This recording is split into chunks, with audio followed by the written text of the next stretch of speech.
Chapter 14. What the Future Holds. Beth once again struck the small loop of metal against the flint. To no effect. It was getting frustrating. If she didn't get the fire started soon, they'd once again have to rely on Eliza to do it for them. That, or risk trying to light their fire in the dark. "Come on, you're almost there. Just keep that wrist relaxed," Eliza said. Beth took a calming breath and hit the flint again, focusing on relaxing her wrist so that the steel loop swept across the flint rather than banging straight into it, while simultaneously holding the char cloth in place on the flint with her thumb.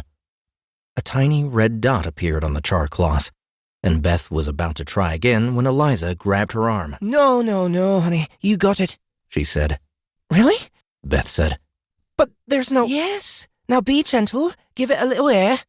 Beth blew lightly on the char cloth, the small ember growing and spreading across the piece of blackened cotton. As the small patch of red expanded, she couldn't keep the grin off her face. After getting a nod of approval from Eliza, Beth placed the glowing cloth into the pile of dry lichen. With a few tentative gusts of air and some pushing around of the lichen, a small flame formed. Eliza put some cedar shavings next to the little fire, and Beth slowly added them to the fire, building it up big enough to get a couple of pieces of kindling going.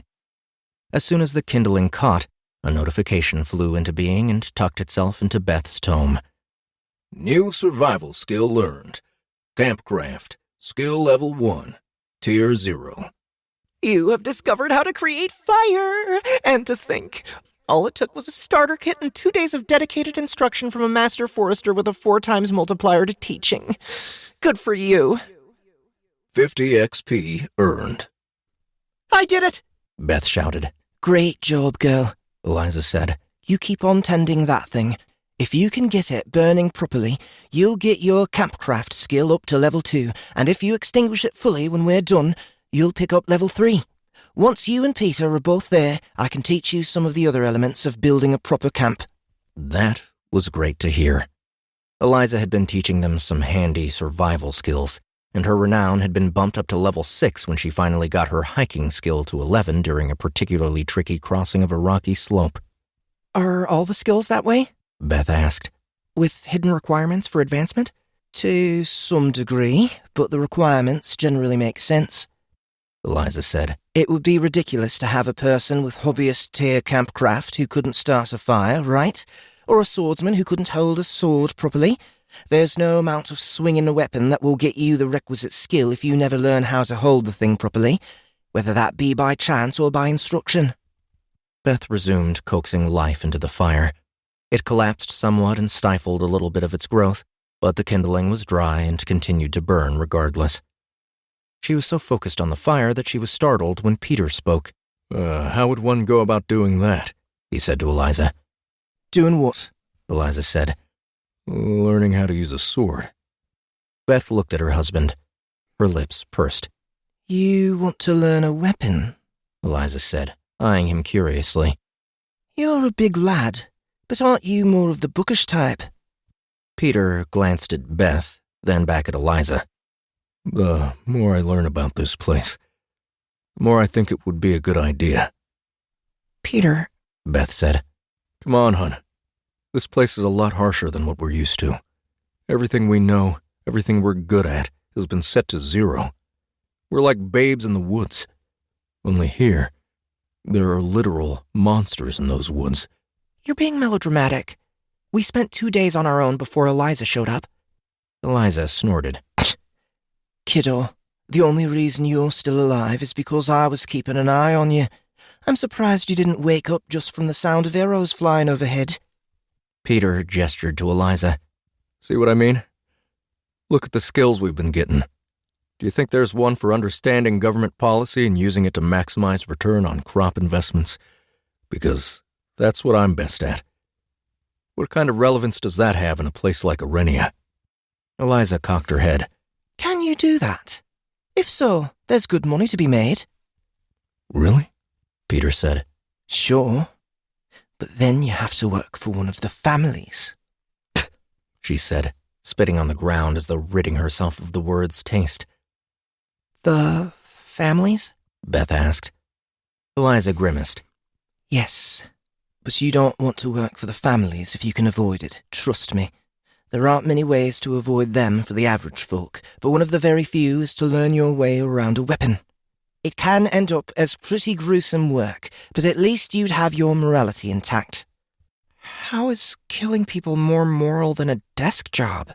Beth said incredulously. Because policy can kill a whole lot more people than swords can, Eliza said. She shook her head. As I said, you don't want to work for the families.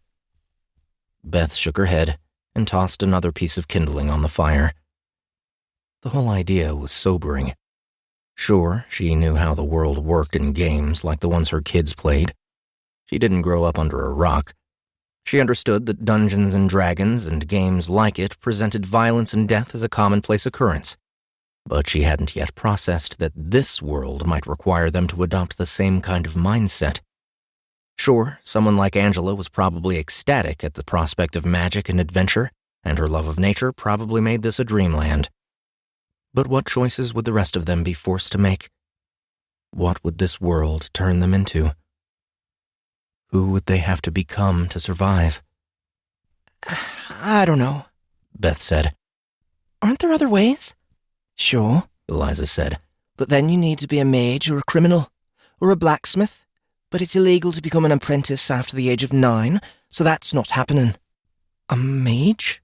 Beth said. What's that?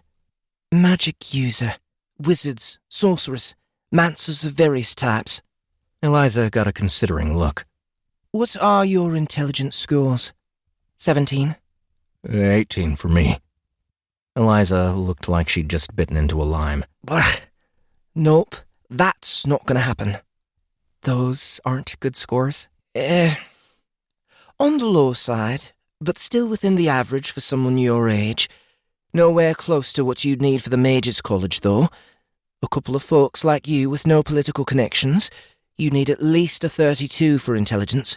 Probably 25 or more in willpower as well. Beth got a sinking feeling in her stomach. If 18 was on the low side... Eliza, what is an average score for a person's attributes? Oh, people bounce around, but 20 is the commonly accepted number. Everyone has some higher and some lower, of course, but the average person's score comes out to roughly 20. It's so universal that some cultures on Arenia don't consider you an adult until you've reached an average score of 18. She pointed at Beth's fire. You're going to need more wood on that if you don't want it to go out. Beth looked down and realized that she'd completely neglected her fire to the point that it was just some bits of cedar kindling with a light smattering of coals. She hastily pushed the unburnt wood onto the coals, then rebuilt the flames with more kindling. As the kindling caught, she added some larger and larger pieces until she got a notification. Campcraft skill increased to level 2. Tier 0. Prometheus lives! 50 XP earned. Beth read the notification, but her mind was elsewhere. Good work, Eliza said when she saw the fire catch. You could have added larger pieces quicker and not gone through so much kindling, but you'll learn to read a fire given some time. Let me take over and I'll get dinner cooking. Beth thanked her and got up, wiping the dirt and char off her hands and trying not to think of the fact that she'd probably never see a shower again. Glancing at Peter, he raised his hands defensively. Before you start on the sword thing... It's not that, she said under her breath. Look at your character sheet. Peter did so, and she brought up her own. Look at our averages. My endurance went up to 16 yesterday, and I'm still only a 17.9 average. I'm not even an adult here. 17.9, Peter said. My endurance went up a point as well, and I'm only 17.4. Oops. There was a reason Beth hadn't mentioned it earlier. It's only a 0.5 difference. That's nothing. Peter raised an eyebrow and pointedly ignored her comment, instead choosing to scratch at the scruff that was overtaking his formerly trimmed beard. Either way, it's clear that our scores are way too low. Agreed. Why do you think that is? Beth said. He looked thoughtful. Maybe it's just a reflection of how different this place is from Earth. Like when Eliza told us that people raise their attributes by pushing themselves. Think about the lives we led on Earth. How hard can you honestly say we had to push ourselves? Machines do all of our heavy lifting. We don't need to stretch our minds because everything can be found on the internet. And when it comes to willpower, He patted his stomach.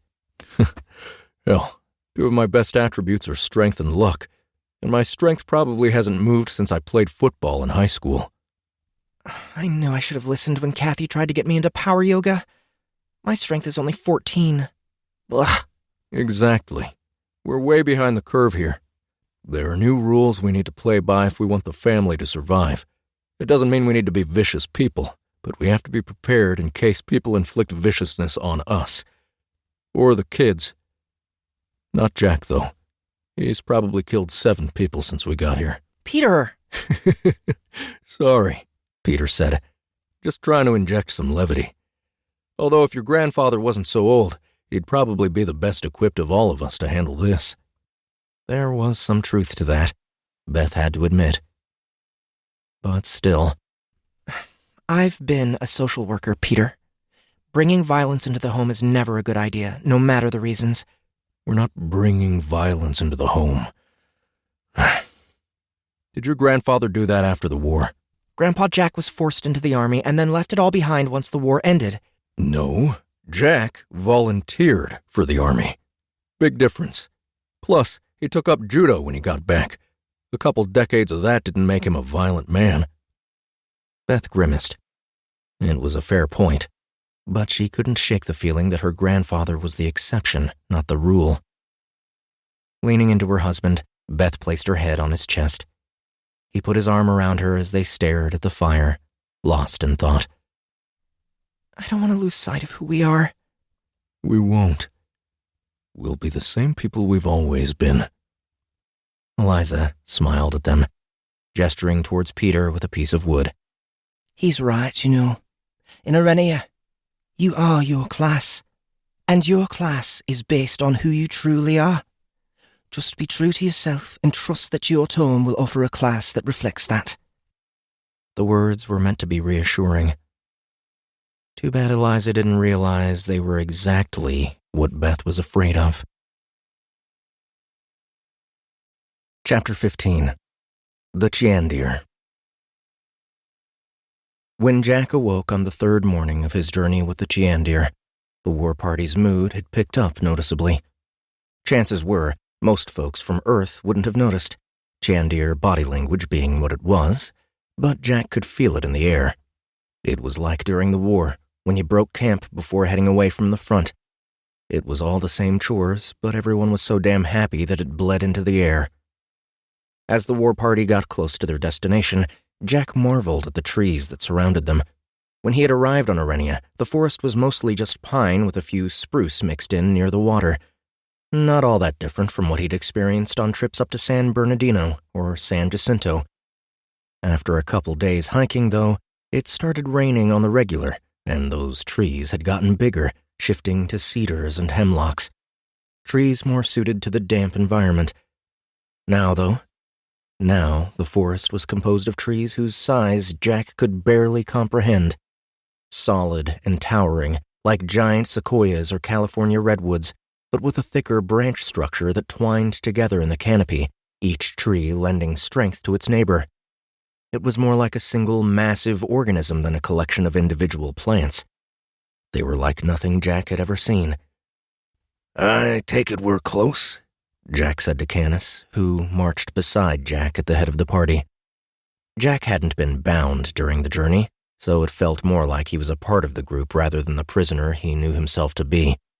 Yes, we will be there soon, Canis said. We have been gone for a month. It will be good to return. Canis gestured at one of the scouts, and the small Chiandier darted ahead, disappearing into the trees to tell the village of their coming. Before long, Jack heard drums in the forest. Someone in their war party produced a drum of their own, and they beat a counterpoint to the rhythm coming from the village. The 2 drums increased in tempo until they were a frenzy that intertwined seamlessly. Never one to keep his eyes straight ahead, Jack noticed that there were other Chiandier hidden in the bushes around them. They were armed to the teeth and keeping a close eye on Canis's war party as they approached. At first, it seemed odd. Then something clicked. "The drums are a password, aren't they?" he said. "If the rhythms don't match, those fellas in the trees are gonna rain hell down on us." A smile crept onto Canis's face as he grinned. "Are all humans as smart as you, Jack?" "It ain't smarts. If you took a look at my tome, you'd know that. But for a grunt like me, war ain't chess. It's a street fight. And in that case, paranoia is your friend." Canis guffawed in his Chiandir way just as the drums reached a final crescendo, then cut off abruptly as the war party emerged from the bushes into an enormous clearing, entering the village proper. It was a hell of a sight. At first, Jack was surprised by how small the village was, just a few buildings inside a large clearing. Then he noticed a large ramp at the base of one of the trees and realized that the ground-level structures were exclusively working facilities, smokehouses, tanneries, and the like. The majority of the village was set up in the trees. And it was spectacular. Big, sweeping ramps ascended the trunks, supporting latticework wrapping around their hosts like fig trees reaching for the sky. High up above them, Jack could make out hundreds of huts of various sizes supported on platforms at varying heights, each of which was connected to neighboring trees by thick ropes. There were no bridges to be seen, but the reason became apparent when Jack saw Chiandir leap off a platform high above the forest floor and grab onto one of the thick ropes, casually pulling himself hand over hand until he reached the far side, utterly ambivalent to the 30-meter drop beneath him. Jack couldn't help it. Try as he might, all he could think about when looking at the village was Ewoks. From an architectural standpoint, at any rate, Ewoks were hardly bloodthirsty forest dwellers like the Chiandir. Although, come to think of it, didn't the Ewoks try to eat Han and Luke? Were those little bastards helping the rebellion, or just hunting stormtroopers for meat? Now there was a disturbing thought. It made him miss Dottie. She would have loved Star Wars if she'd been alive when it came out. Every Chiandir in the area was staring intently at Jack. He simply nodded in return, but as they made their way across the clearing, he noticed a strange pattern. While there were some infants and children, and a bunch of the scouts, who were basically just larger versions of the children, almost everyone else was a warrior, their vast bodies looming at least 7 or 8 feet tall. Between the scout and warrior size, though, there was nothing. Even the largest scout was at least 3 feet shorter than the smallest warrior. And as for females, he saw nothing. Even the young were being cared for by warriors who were either maimed in some way or too old for battle. Odd. The party's procession took them to the foot of one of the giant wooden ramps. A figure was standing there, waiting for them. For the first time since entering the village, Jack saw a Chiandir female. She stood partway up the ramp and was totally unlike anything he had encountered so far. While the scouts were small and lanky, and the warriors brutish and powerful, this Chiandir was tall and lean, with a more pronounced maw that somehow made her look both more savage and more erudite. Her fur was red and streaked through with fiery yellow, and she was so different from the rest of the Chiandir that Jack couldn't help but wonder if she was another species entirely. The elder looked at the war party and nodded. "You have wounded," she said. Her voice was almost as low-pitched as the warriors, but possessed a clipped clarity of diction that was absent in the male Chiandir speech. "I do," Canis said. "And what of this?" she said, gesturing at Jack. "If you were planning to gift fresh meat to the elders, I would have hoped for something younger. This human is ancient." "He may appear weak, but he is the one who wounded my people." She bared her teeth. "I find it hard to believe the human could hurt anything, except perhaps the jaw of any Chiandir who attempts to chew his meat." "Ha ha," Jack said to the Chiandir elder. "I may be chewy, but I still got a few kicks left in me." The elder's eyes widened slightly. She looked at Jack with renewed interest. "It speaks the Chiandir tongue?" she said. "He does, Elder Queso," Canis said. "And his name is Jack." Again, His name's announcement caused a visible reaction in the Chiandier who hadn't been a member of the war party. Even the elder responded, although her action was only visible through a slight alteration in the coloring of the hair around her head. A human with a name. Interesting, Queso said. Canis nodded. And where did you learn the Chiandier tongue? Jack. Jack frowned. I don't know what you're talking about. The only language I speak is English. The elder cocked her head slightly. You are speaking the Chiandier language right now. Look at your tome if you don't believe me. Jack scowled at the creature, but obliged her by summoning his tome and flipping through it, discovering a section he hadn't seen before. Languages. Arenian Common. Spoken. 100%. Arenian Common. Written. 100%. English. Spoken. 100%. English. Written. 100%. Chiandier. Spoken. 100%. Chiandier. Written. Not applicable. Spanish. Spoken. 7%. Spanish. Written. 1%. What in the Sam Hill? Jack said. Now that he actually thought about it, he realized he was speaking in the same strange dialect he'd heard when Canis's war party first found his campsite. It came so naturally, Jack hadn't even noticed. I'll be damned. When did I pick that up? Queso looked intrigued. You don't know? Your notifications would certainly have told you when you reached fluency. You mean the little paper thingies? Jack said. Maybe. They were annoying, so I made them go away.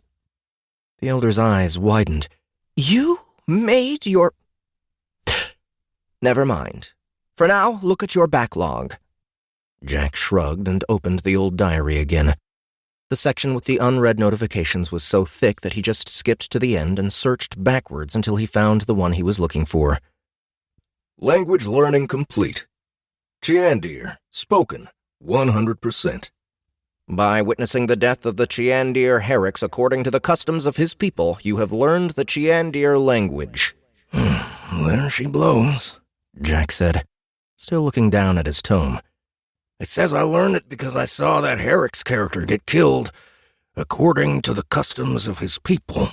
Whatever that means. Seems like a strange way to learn a language, if you ask me. Jack looked up from his tome to discover the elder staring at him intently, not even blinking. It was unnerving. The gathered Chiandier fidgeted uncomfortably as the silence dragged on, but nobody was willing to interrupt whatever was happening. When Queso finally did close her eyes, they stayed shut as she turned her focus inwards. Jack felt a chill wind blow through the area despite it being a warm and sunny day. Damned creepy. But at least it was quick, only lasting a moment before the elder opened her eyes and nodded. She glanced at Jack one more time, then moved past him to inspect the injured Chiandier. Tell us of these injuries, she said to Canis. Canis grunted and indicated the large Chiandier whose arm Jack had broken. Gathos did not shy from battle, but he did not react quickly enough, Canis said. His elbow is torn apart. If it heals, I doubt he will retain his place in the war party, but he will still be a capable trainer. He has the temperament for it. The injured Chiandier nodded. I feel no shame in my loss, Elder Queso. The human was a worthy opponent. Queso nodded. She said nothing, but she did pat Gathos on the shoulder. It was a small gesture, but it prompted an enormous grin from the large Chiandier. Next, she walked over to the two makeshift stretchers that held the injured scouts. Canis approached the one who had tried to stab Jack, placing a hand on his shoulder and standing up tall. When the human engaged with Gathos, Pash was the farthest scout from battle, Canis said. He raced ahead, a warrior in mind, if not body, and very nearly claimed victory. A lesser opponent would have fallen to Pash's attack, but the human Jack narrowly executed a counterattack and thwarted Pash's assault. The result is the leg wound you see before you. Elder Queso, I would not ask this of any other elder, but I request Pash be granted the blessing of rebirth. There was an excited whoop from the surrounding Chiandir.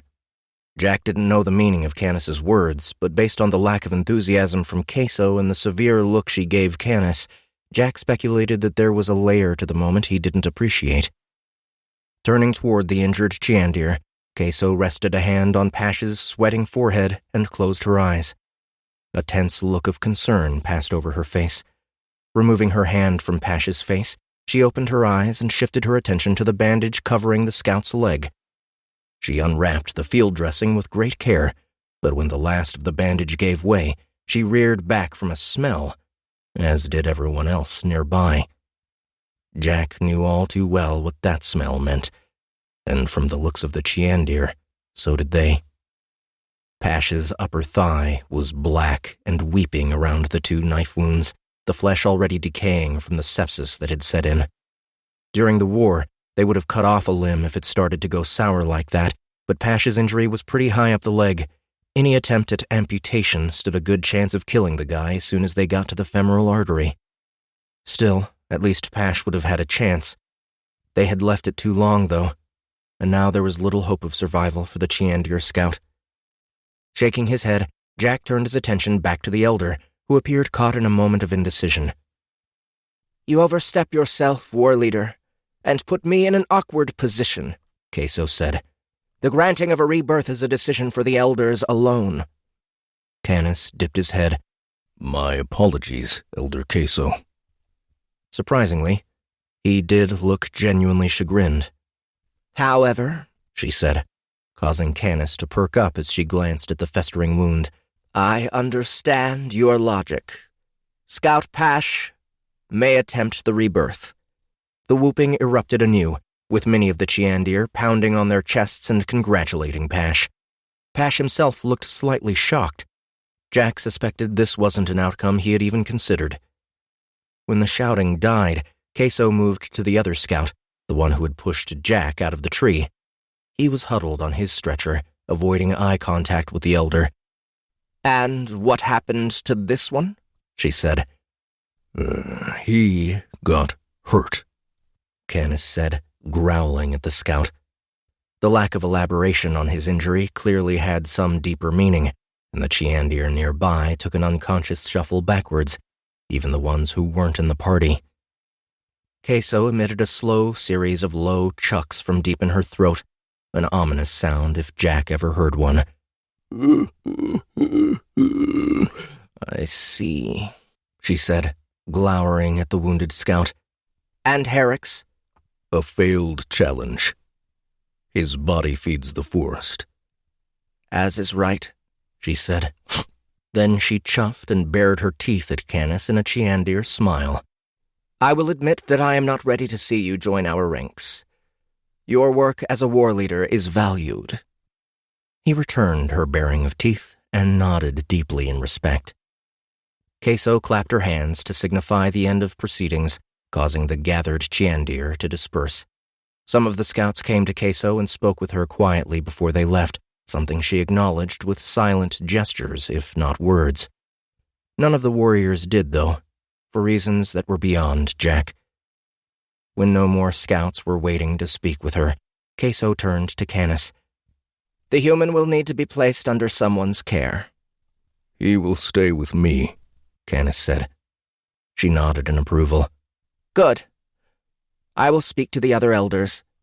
I will await their summons. Will the moot occur tonight? She shook her head.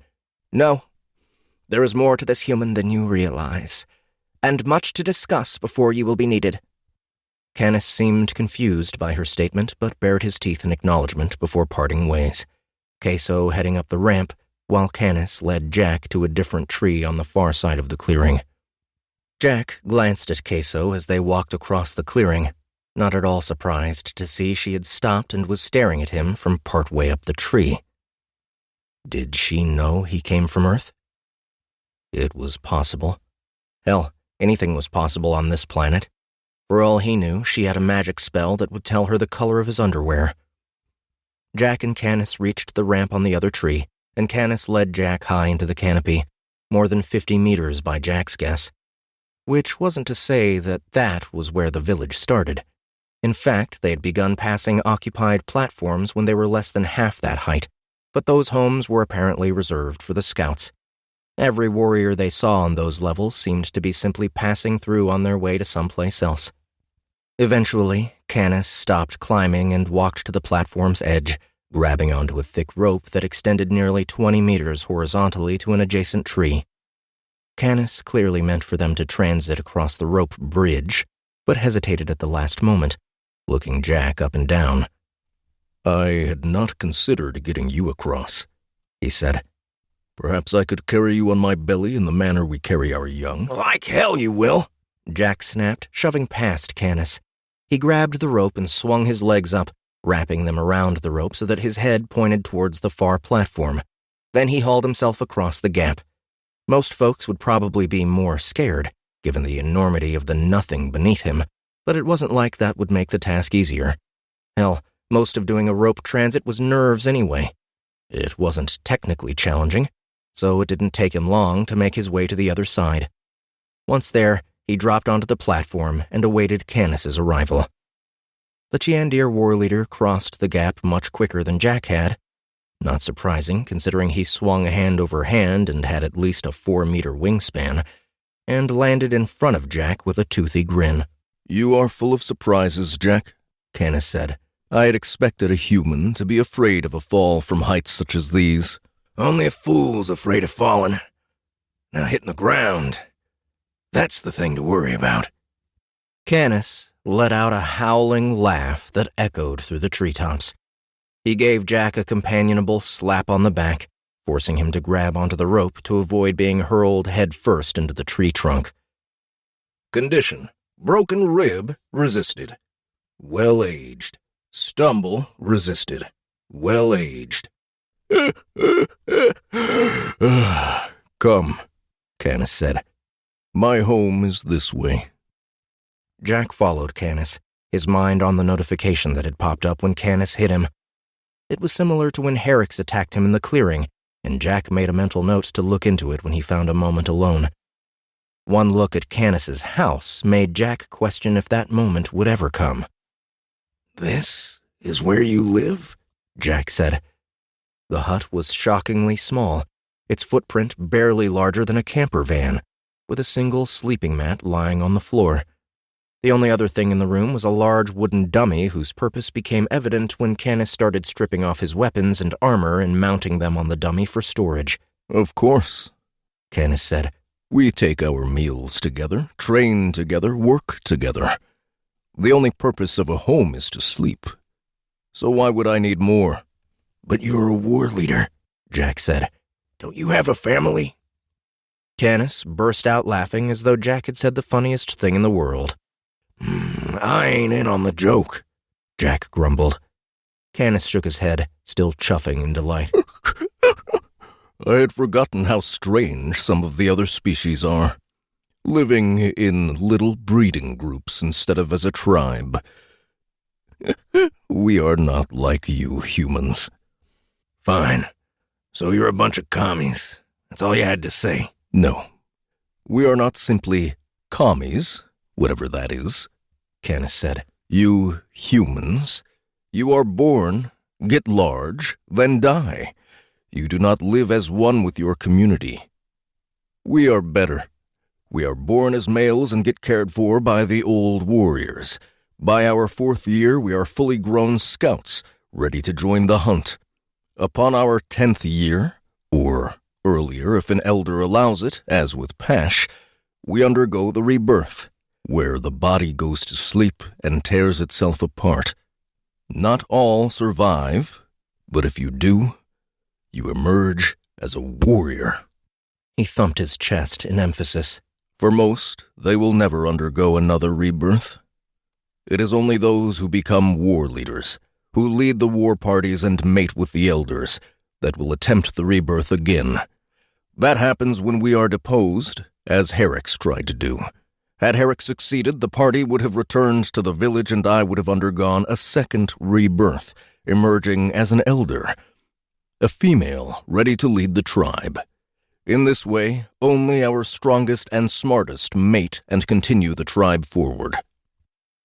That took Jack a moment to wrap his head around.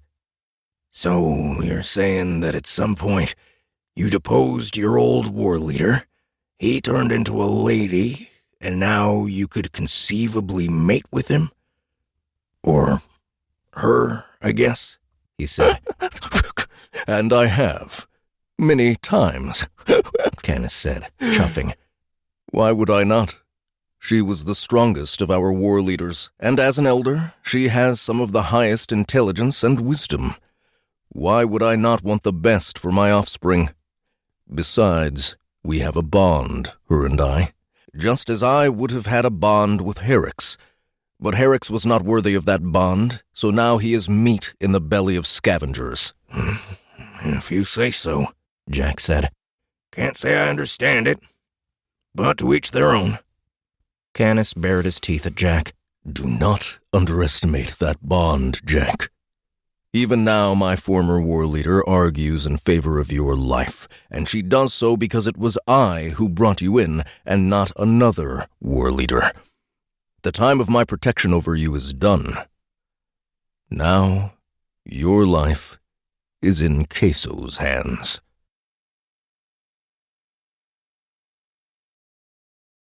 Chapter 16. A Very Bad Day. Get back! Angela yelled, waving her shillelagh at the wolf-shaped lizard things that paced, snarling, in a semicircle around her. Her back was pinned to the river, which had grown considerably in size and rate of flow over the course of her journey, but so far the giant lizards had shown no desire to go into the water. Which was great, because they looked like long-legged Komodo dragons with huge heads, slobbering jaws, and long claws that clicked on the river rocks. The last thing Angela wanted was for one of the beasts to get behind her. Their mouths did not look sanitary. The stones beneath Angela's feet shifted, and she could feel through her shoes that they were a decent size and heft. Without breaking eye contact with the creatures, she bent down and picked up one of the stones. There was one creature in particular who seemed a bit more daring than the others, so Angela reared back and whipped the rock as hard as she could at the thing's face, hitting it in the eyeball. It didn't even blink. Son of a bitch! Throwing advanced to skill level 7, tier 0. Sticks and stones may break my bones, but not in this case because these guys outlevel you to a stupid degree. Tier 0 bonus. Basic mechanics. Reduced chance of injury when throwing objects. 50 XP earned. Asshole! Angela shouted skyward at whatever unknown entity was writing her updates. Unfortunately, the entity was also correct. These things were way out of her class, and as of yet, she had no idea if there was any sort of distinction between forest animals and forest monsters. For all she knew, killing one of these would end her chances of being a druid.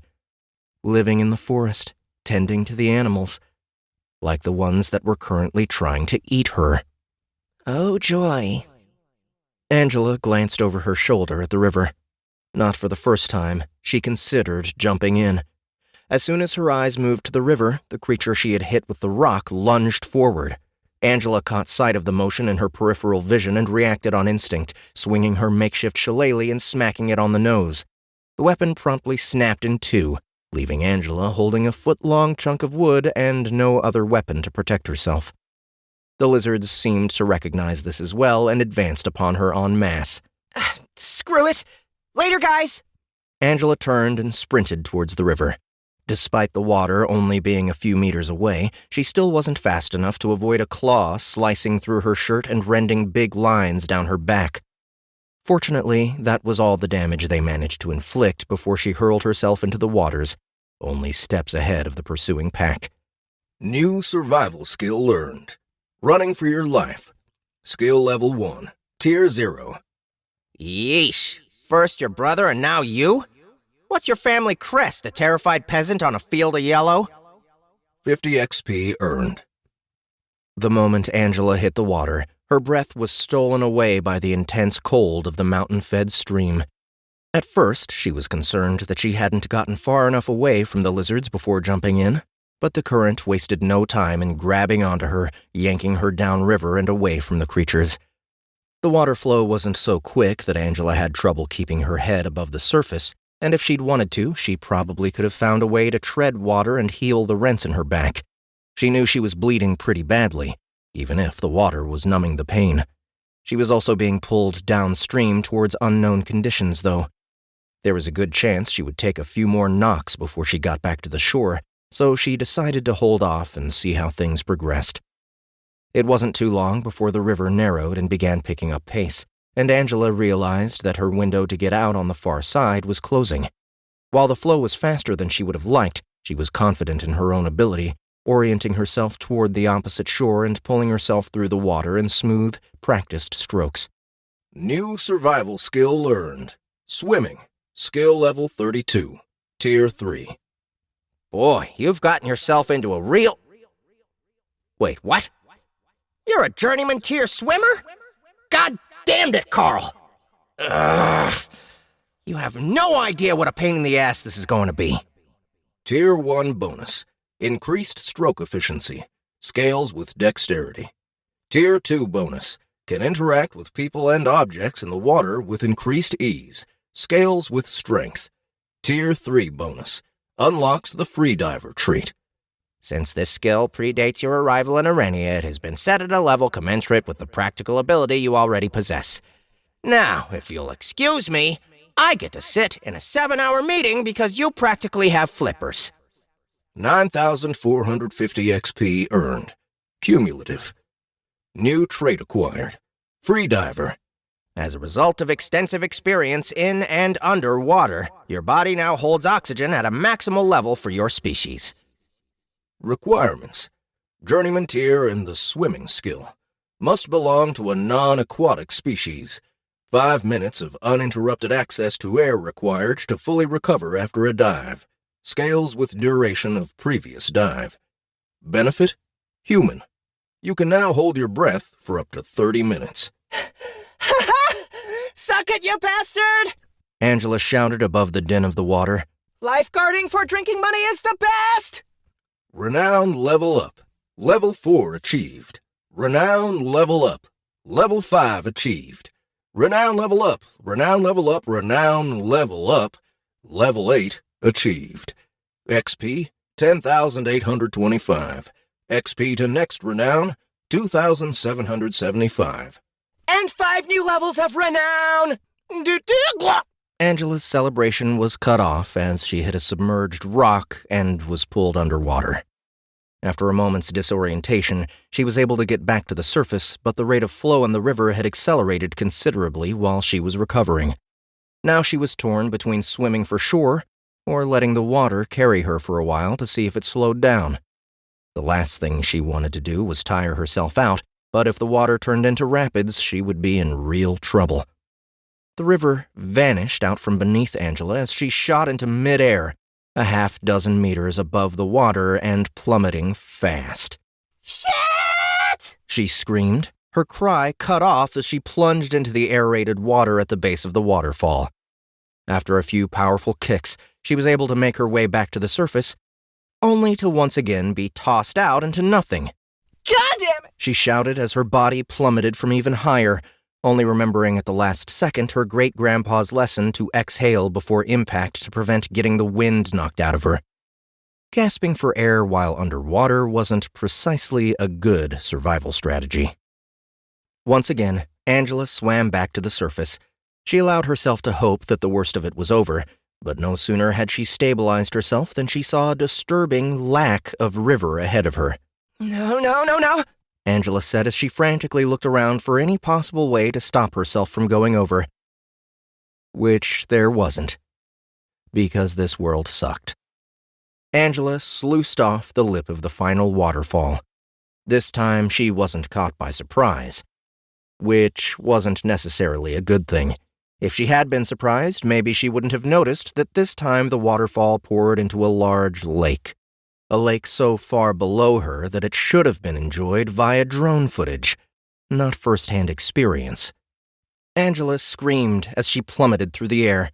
She looked down to see what waited at the base of the falls, just in time to discover that her trajectory would take her very close to a large outcropping of rock. If she grabbed it, there was a chance she could stop herself from falling all the way to the bottom, although Grabbed it was a bit of a subjective term, given that she was headed straight for the rock, and the thing she was going to grab it with was her face. The outcome was, to say the least, extraordinarily painful, which made the alert that pinged off Angela's forehead feel a bit mocking. Luck +1.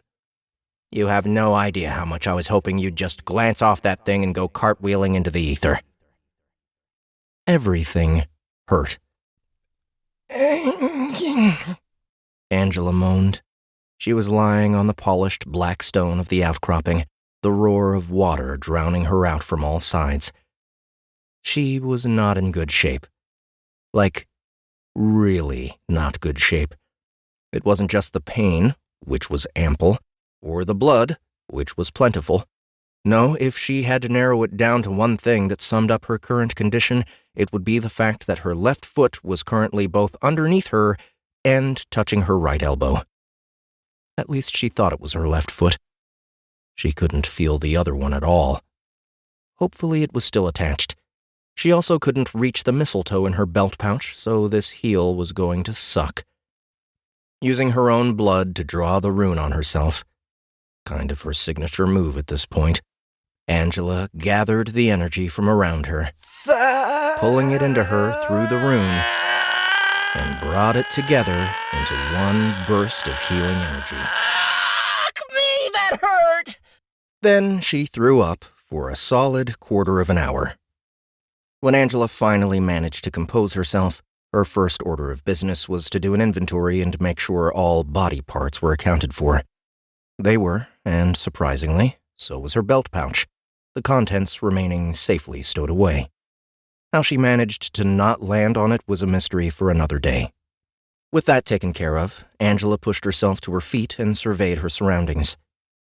It wasn't great. Balls, She muttered. She hadn't processed how high above the lake the rock was. Instead of an easy climb down to the shore, Angela was stuck nearly 10 meters above the lake on a slick rock that jutted a half-dozen paces out of the falls. Yeah. Thanks, you celestial dickhead. Angela muttered at the sky. I'm super lucky. Would have been better off chancing the waterfall. She glanced over the side of the ledge, staring down at the forest of razor-sharp obsidian that littered the base of the falls, water pounding into her prospective landing site with enough force to render her body into a fine puree before it ever reached the lake. Maybe not. Guess that explains the luck bump. Well, riding out the waterfall was off the list, so Angela turned her attention to the soaking wet, moss-covered wall. I am a climbing level 4, she said to herself. Then she consulted her tome to confirm. which puts me in tier 0, or raw beginner. Yep, that's a nope. Still, she had to get down somehow. Angela looked over the edge of the waterfall again. Sure, it was Murder Town at the base of the falls, but if she was able to clear the rocks... Oh well, it wasn't like she had any better ideas. Time to test out that new luck point. Angela backed up as far as she could on the rock ledge. Okay, girl. You can do this. Before she could talk herself out of it, Angela sprinted to the end of the rock and leaped off into nothing. The world paused as Angela soared through the air like a drunken frog, momentum taking her out off the ledge, past the rocks, and into the air above the wide forest lake. New general skill learned. Cliff jumping. Skill level 8, tier 0. You did it! You got past the rocks! But maybe you should have inspected your landing zone more closely. Since this skill predates your arrival in Arenia, it has been set at a level commensurate with the practical ability you already possess. 400 XP earned. There was barely enough time to process the notification before Angela plunged feet first into the lake. It was a clean entry. Her toes were pointed, and she plugged her nose with her fingers to ensure a quick recovery. She even held her belt pouch tightly shut to ensure she didn't lose any of her vital mistletoe leaves. The water slowed her down rapidly and effectively, and she didn't lose a sense of up and down. In fact, everything was perfect. Right up until something rose up beneath her, lifted her to the surface, and hurled her laterally across the lake with so much force that she literally skipped across the surface like a stone on a pond.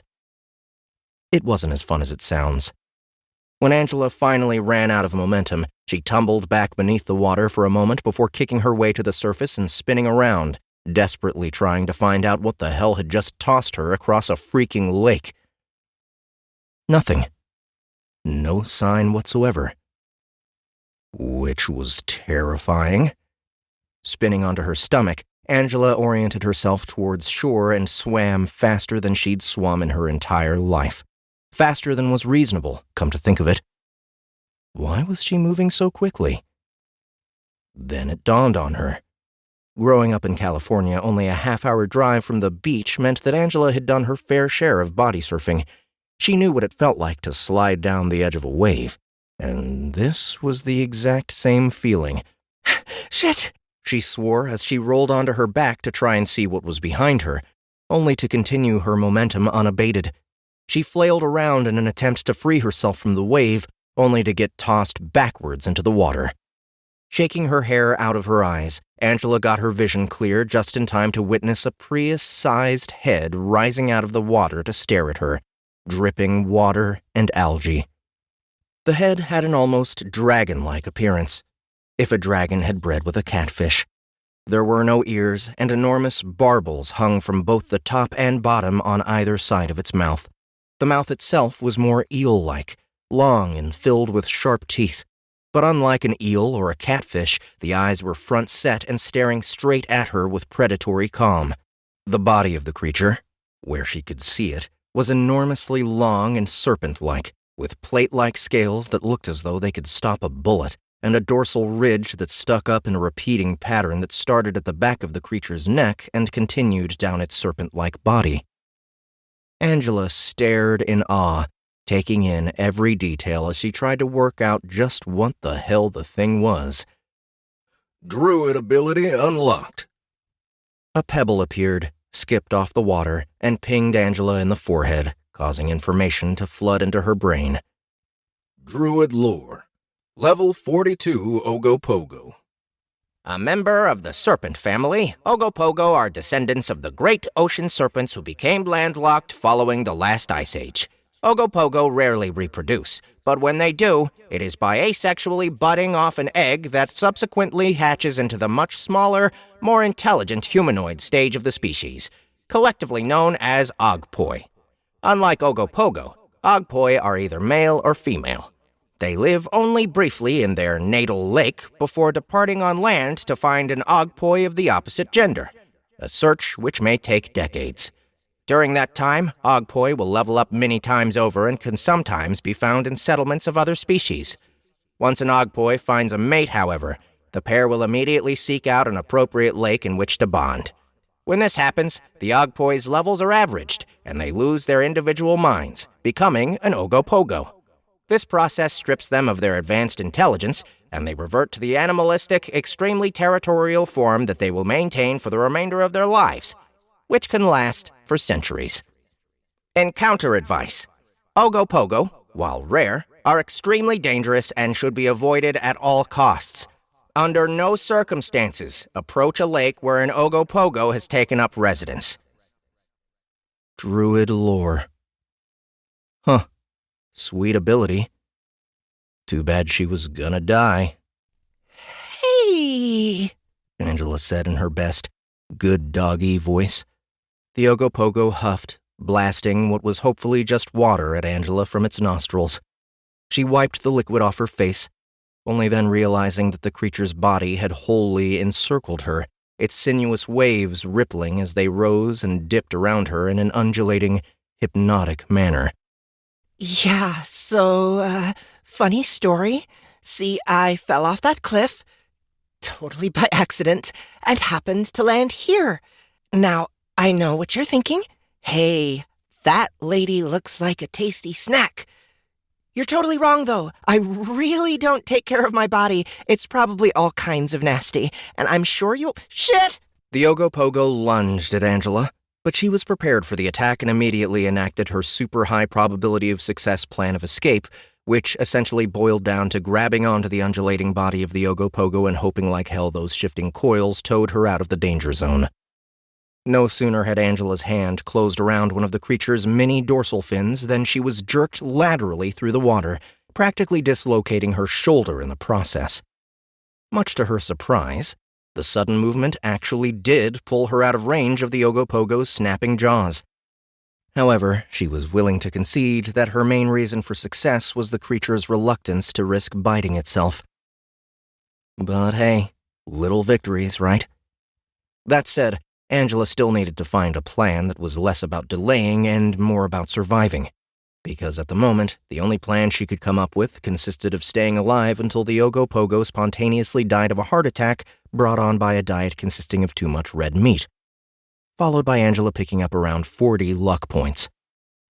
Hey, it wasn't totally crazy. Stranger things had happened.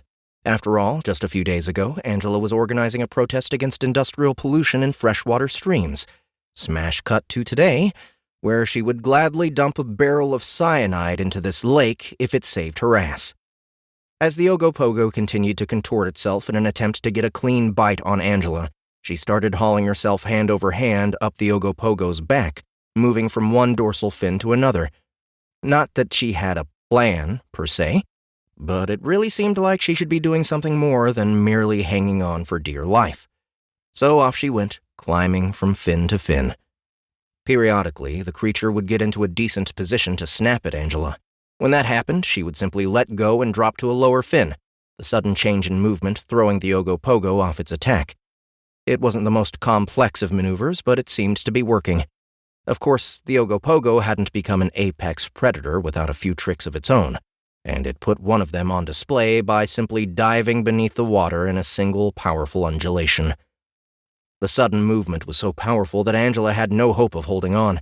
She was immediately thrown off the Ogopogo's back and sent spinning through the now frothy water as she tried to maintain a sense of orientation. Not one to lose her head, Angela kicked her way to the surface and discovered that the course of her struggle with the Ogopogo had taken her back to the base of the waterfall. Well, fingers crossed, Angela said.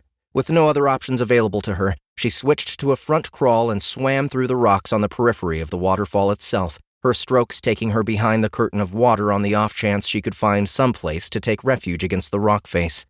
As soon as Angela surfaced behind the falls, a big grin crossed her face.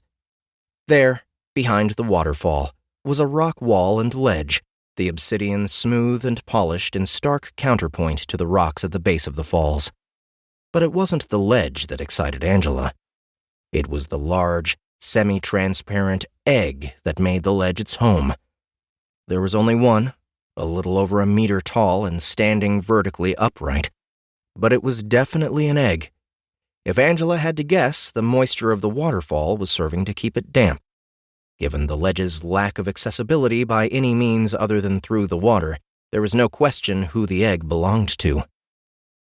A plan formed in Angela's mind.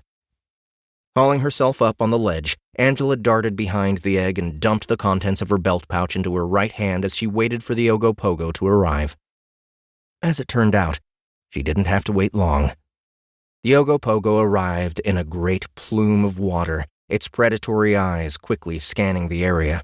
When it spotted Angela hiding behind its egg, it let out a titanic hiss, enraged at the threat to its young. The monster's head snapped forward, trying to get at Angela's cowering form, but Angela's hunch that the creature was unwilling to risk its egg proved blessedly correct. A game of cat and mouse ensued, with the Ogopogo trying to position itself to bite Angela while she circled the egg to stop it from happening. Through it all, the Ogopogo remained silent, focusing its energy on waiting for Angela to make a mistake rather than some useless theatrics. Which sucked, because her entire plan hinged on it doing the opposite of that. Come on, you catfish lover, she taunted. Tell me about your parents. What rock did they meet under? I assume you're a worm? It's just that I'm having a lot of trouble telling your head from your ass, and I can't do that with worms either. Whether the Ogopogo could understand Angela's words or not, it continued to stare at her unblinkingly. In fact, It had stopped moving entirely. That abandonment of its attempt to corral her made her nervous. Glancing at the egg, Angela noticed that its semi-transparent, skin-like shell had a sheen to it that made it somewhat reflective. Reflective enough that she could see the faint outline of what was behind her. Angela dropped to the ground just as the tip of the Ogopogo's tail hammered into the rock where she had been standing, cracking it and sending chips of sharp obsidian raining around her. A large piece that was nearly a hand wide fell to the ground right in front of Angela's face, the razor-sharp rock coming within a hair's width of slicing her open. It also gave her an idea. Scooping the chunk of obsidian off the ground, Angela climbed back to her feet and stared down the Ogopogo, the contents of her belt pouch in her right hand and the obsidian blade in her left. Stepping next to the glistening egg, Angela held the razor-sharp stone to its leathery case and grinned. You know what I love, you Slytherin motherfucker?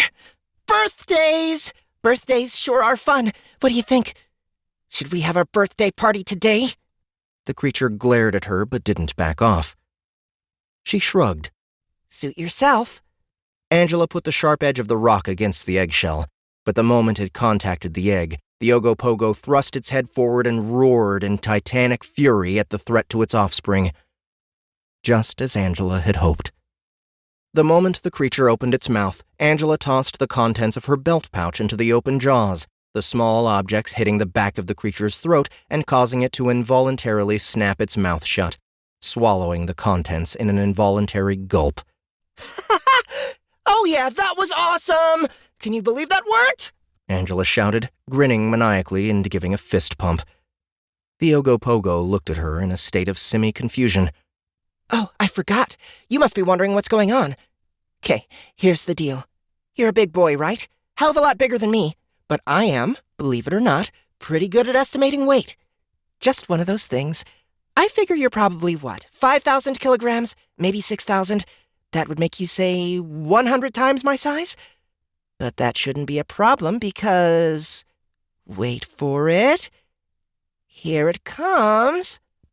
The Ogopogo's head suddenly lolled around in a circle. It gave a full-body shudder as it tried to maintain focus on her. Then it lurched off to the side where it vomited in a gigantic pile on the ground. That went on for a while, and when it finished, it turned its attention to a spot somewhere out over the water. It peered at the location curiously, moving its head around as though trying to look at it from multiple directions. Then it stopped, and it swayed, and then it fell over sideways and sank beneath the surface of the lake. Those mushrooms pack a hell of a punch, Angela finished with a fist pump. Yeah, bitch! If I've learned anything in games, it's that you grab every fucking crafting ingredient you can find. Angela looked at the egg and smiled, poking it with one finger. Hey, no worries, little buddy. I wouldn't have hurt you. The wet, fleshy shell suddenly bulged towards her, the semi-transparent skin revealing a humanoid face pressed against it from the inside. A long-fingered, webbed hand appeared beside the face, pointing back at her as the head turned sideways to present a single gaping eye that opened and stared at her intently. Yeah! Angela shouted, jumping back. What the fuck? What the fuck? Fuck! That is so fucked up. Seriously fucked up. All's y'all? So fucked up. A full-body shudder ran through her as she walked away from the egg, glancing over her shoulder as she went. The face remained pressed up against the shell, watching her leave. So creepy. With one last shudder, Angela dove into the lake and began pulling herself through the water to the nearest patch of shoreline. She wasn't wildly happy to be back in the water with the Ogopogo, but from her experience, the thing would be high as a kite for a couple more hours, and if it wasn't, she was screwed anyway.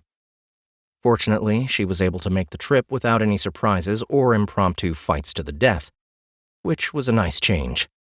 When Angela finally made it to the shore and pulled her bedraggled, adrenaline-ridden body out of the water, she turned and looked out over the water. Then she shifted her gaze up to the enormous waterfall she'd gone over. Woohoo! She shouted, raising her arms in the air and staring at the sky. Yeah! You know it! Tome people, I just took down a level 42 Ogopogo like a boss. Hit me with that XP! She stood there silently, but nothing happened. She sighed. Yeah, I know. I didn't kill it. Had to try, though. After squeezing out all the water she could from her torn and tattered clothes, her pants were practically shorts at this point, Angela set out along the edge of the lake to find the outflow so that she could resume her trip to Palmyre. She stayed well clear of the shoreline, though. The last thing she needed was the irony of escaping the Ogopogo in the water, only to get snapped up by it while she was on land. On the far side of the lake, Angela discovered a broad, marshy area where the water shallowed out, soon constricting into something once again resembling a river. She headed back down to the shore and picked up the pace, anxious to put as much space between herself and the lake as possible. Only then would she feel comfortable finding a place to stop and dry off so that she wouldn't freeze her ass off again that night. Not for the first time, Angela wished she still had that book to use as fire starter. But no. It had to go missing because God forbid she caught a break in this place. An hour passed with Angela picking her way along the riverbank. She was starting to get tired, but even though she found several good places where she could rest and dry her clothes on the rocks, she kept finding a reason to keep walking.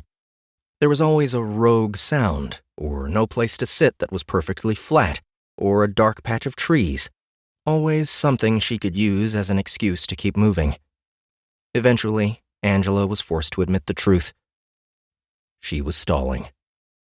Something had weaseled its way into her subconscious, but she had been so busy with the waterfall and the Ogopogo that she hadn't processed it. As soon as the encounter with the Ogopogo ended, though, something had begun tickling at the back of her mind. At first, she dismissed it as a mistaken recollection. The further she walked, though, the more nervous she got. And the more nervous she got, the less she wanted to confirm her suspicions. Finally, Angela halted, unable to put it off further. Fuck it. Tome! The slabs of rock appeared in front of her, almost crushing her feet when they fell to the ground. She ignored the near miss, pushing the pile over so she could find the one that held a log of all the messages she had received so far. Her eyes flicked to the bottom, locking on one of the last entries in the list. First your brother, and now you. Sometimes it sucked to be right. Bro, where are you? She said, her lips pressing into a line. And what are you running from? Chapter 17. Awake. Fire ants. Mark must have been injected with fire ants.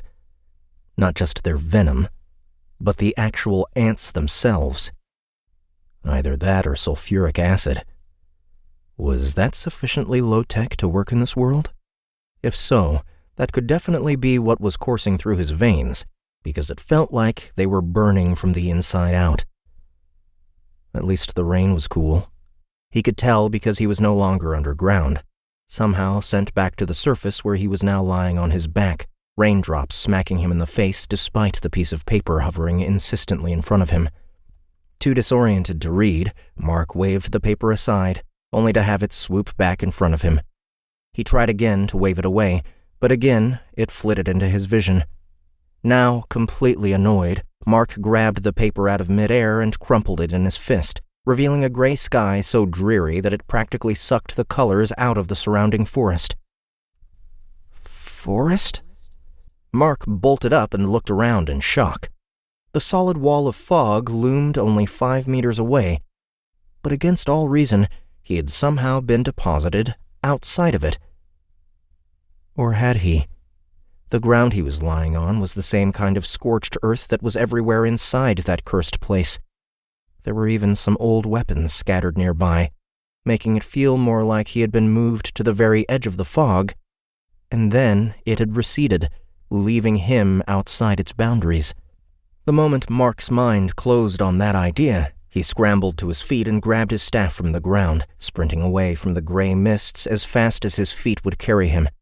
When he hit the woods, he didn't even slow down, barreling through the underbrush without a care for the sound he was making, continuing until he ran out of energy and eventually collapsed onto his knees. Even though Mark's lungs were heaving for oxygen, his mind continued to race at full tilt. What was that place? What was that thing? Just thinking of that spasming sphere of power sent a shudder through Mark, an echo of that strange warping sensation that wouldn't let go, leaving an uncomfortable sense of association in its wake, as though the memory had sunk into him and didn't want to be forgotten. A growl rumbled Mark's stomach, and he remembered just how hungry he was. It had been days since he had eaten, not to mention however long he'd been unconscious.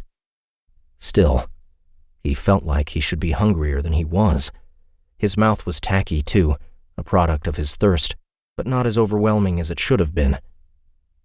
Weird, but no weirder than anything else that had happened inside that fog. Okay, Mark. You're out, he said to himself. That's all that matters. You're outside the fog. Just get your shit together and make a plan. After a moment's consideration, he decided that despite everything, his goals were fundamentally unchanged. He was still lost in the woods, and he still needed to get to Pallmeyer. With that in mind, he stuck the butt of his staff into the ground and used it to push himself to his feet. That was when Mark discovered two more things that had been changed by the fog. Considering the nature of those changes, he couldn't comprehend how they had escaped his notice. One, his leg was healed. Completely. Taking off the bandage revealed a patchwork of scars, but no injury. Two, his staff had changed. Where before it had been nothing but a broken branch picked up from the ground to use as a makeshift crutch, now it was the faded yellow of aged ivory and covered in hair-width whorls that crawled all over it in a seemingly random fashion, the thin lines of shimmering prism color akin to the look of oil on water. Literally crawled, as Mark realized upon closer inspection. It was hard to see, but the lines were slowly drawing themselves in some spots and erasing in others. It left the staff with a vaguely unsettling feeling that reminded Mark a bit too much of the specter he had fought in the fog. Still, it wasn't unsettling enough to throw away. Mark had played enough games to know that you didn't throw away unique items out of hand. Plus, the splintered end had hardened into something like obsidian and was now razor-sharp, so he wasn't going to get rid of an actual viable weapon while he was still lost in the forest. Mark's eyes tracked the length of the staff, starting with the obsidian edge and traveling down as he absorbed every detail of the strangely altered weapon. When his eyes reached the point where he was holding the staff, he caught sight of his own hand, and his eyes widened. All across his hand, where it had been burned by the specter's collapsing energies, were the same moving lines that traced the length of his staff. Mark pulled back his sleeve and discovered that the lines stretched halfway up his forearm, their bizarre shifting pattern tapering off right at the spot where his arms had been free of the specter's twisting form, leaving no doubt as to their origins. What the hell? Mark said. He shoved the notification page he'd been ignoring into his pocket and switched his staff to the other hand so he could better inspect the one with the marks. Oddly, when he let go of the staff, the lines disappeared abruptly, leaving clean flesh that looked perfectly normal. Even his fingernails were no different than when he entered the fog, despite his distinct memory of them being torn off in that cave. In contrast, the hand that Mark had switched the staff to now boasted its own swirling lines, the markings blooming forth the moment his flesh touched the wood. Mark grabbed the staff with both hands. Sure enough, the lines were now visible on both hands. A quick tap on his leg where the pants were torn off showed that the effect was limited to the hands that had been inside the specter when it was destroyed, which matched Mark's expectations. Out of curiosity, Mark placed the staff on the ground and let it go. Sure enough, as soon as his skin was no longer in contact with the wood, the marks vanished from both his hands and the staff. "Okay, then," Mark muttered. Then he grinned. For better or for worse, He was bonded to a mysterious, magical weapon of his own making. And damn if that wasn't pretty cool.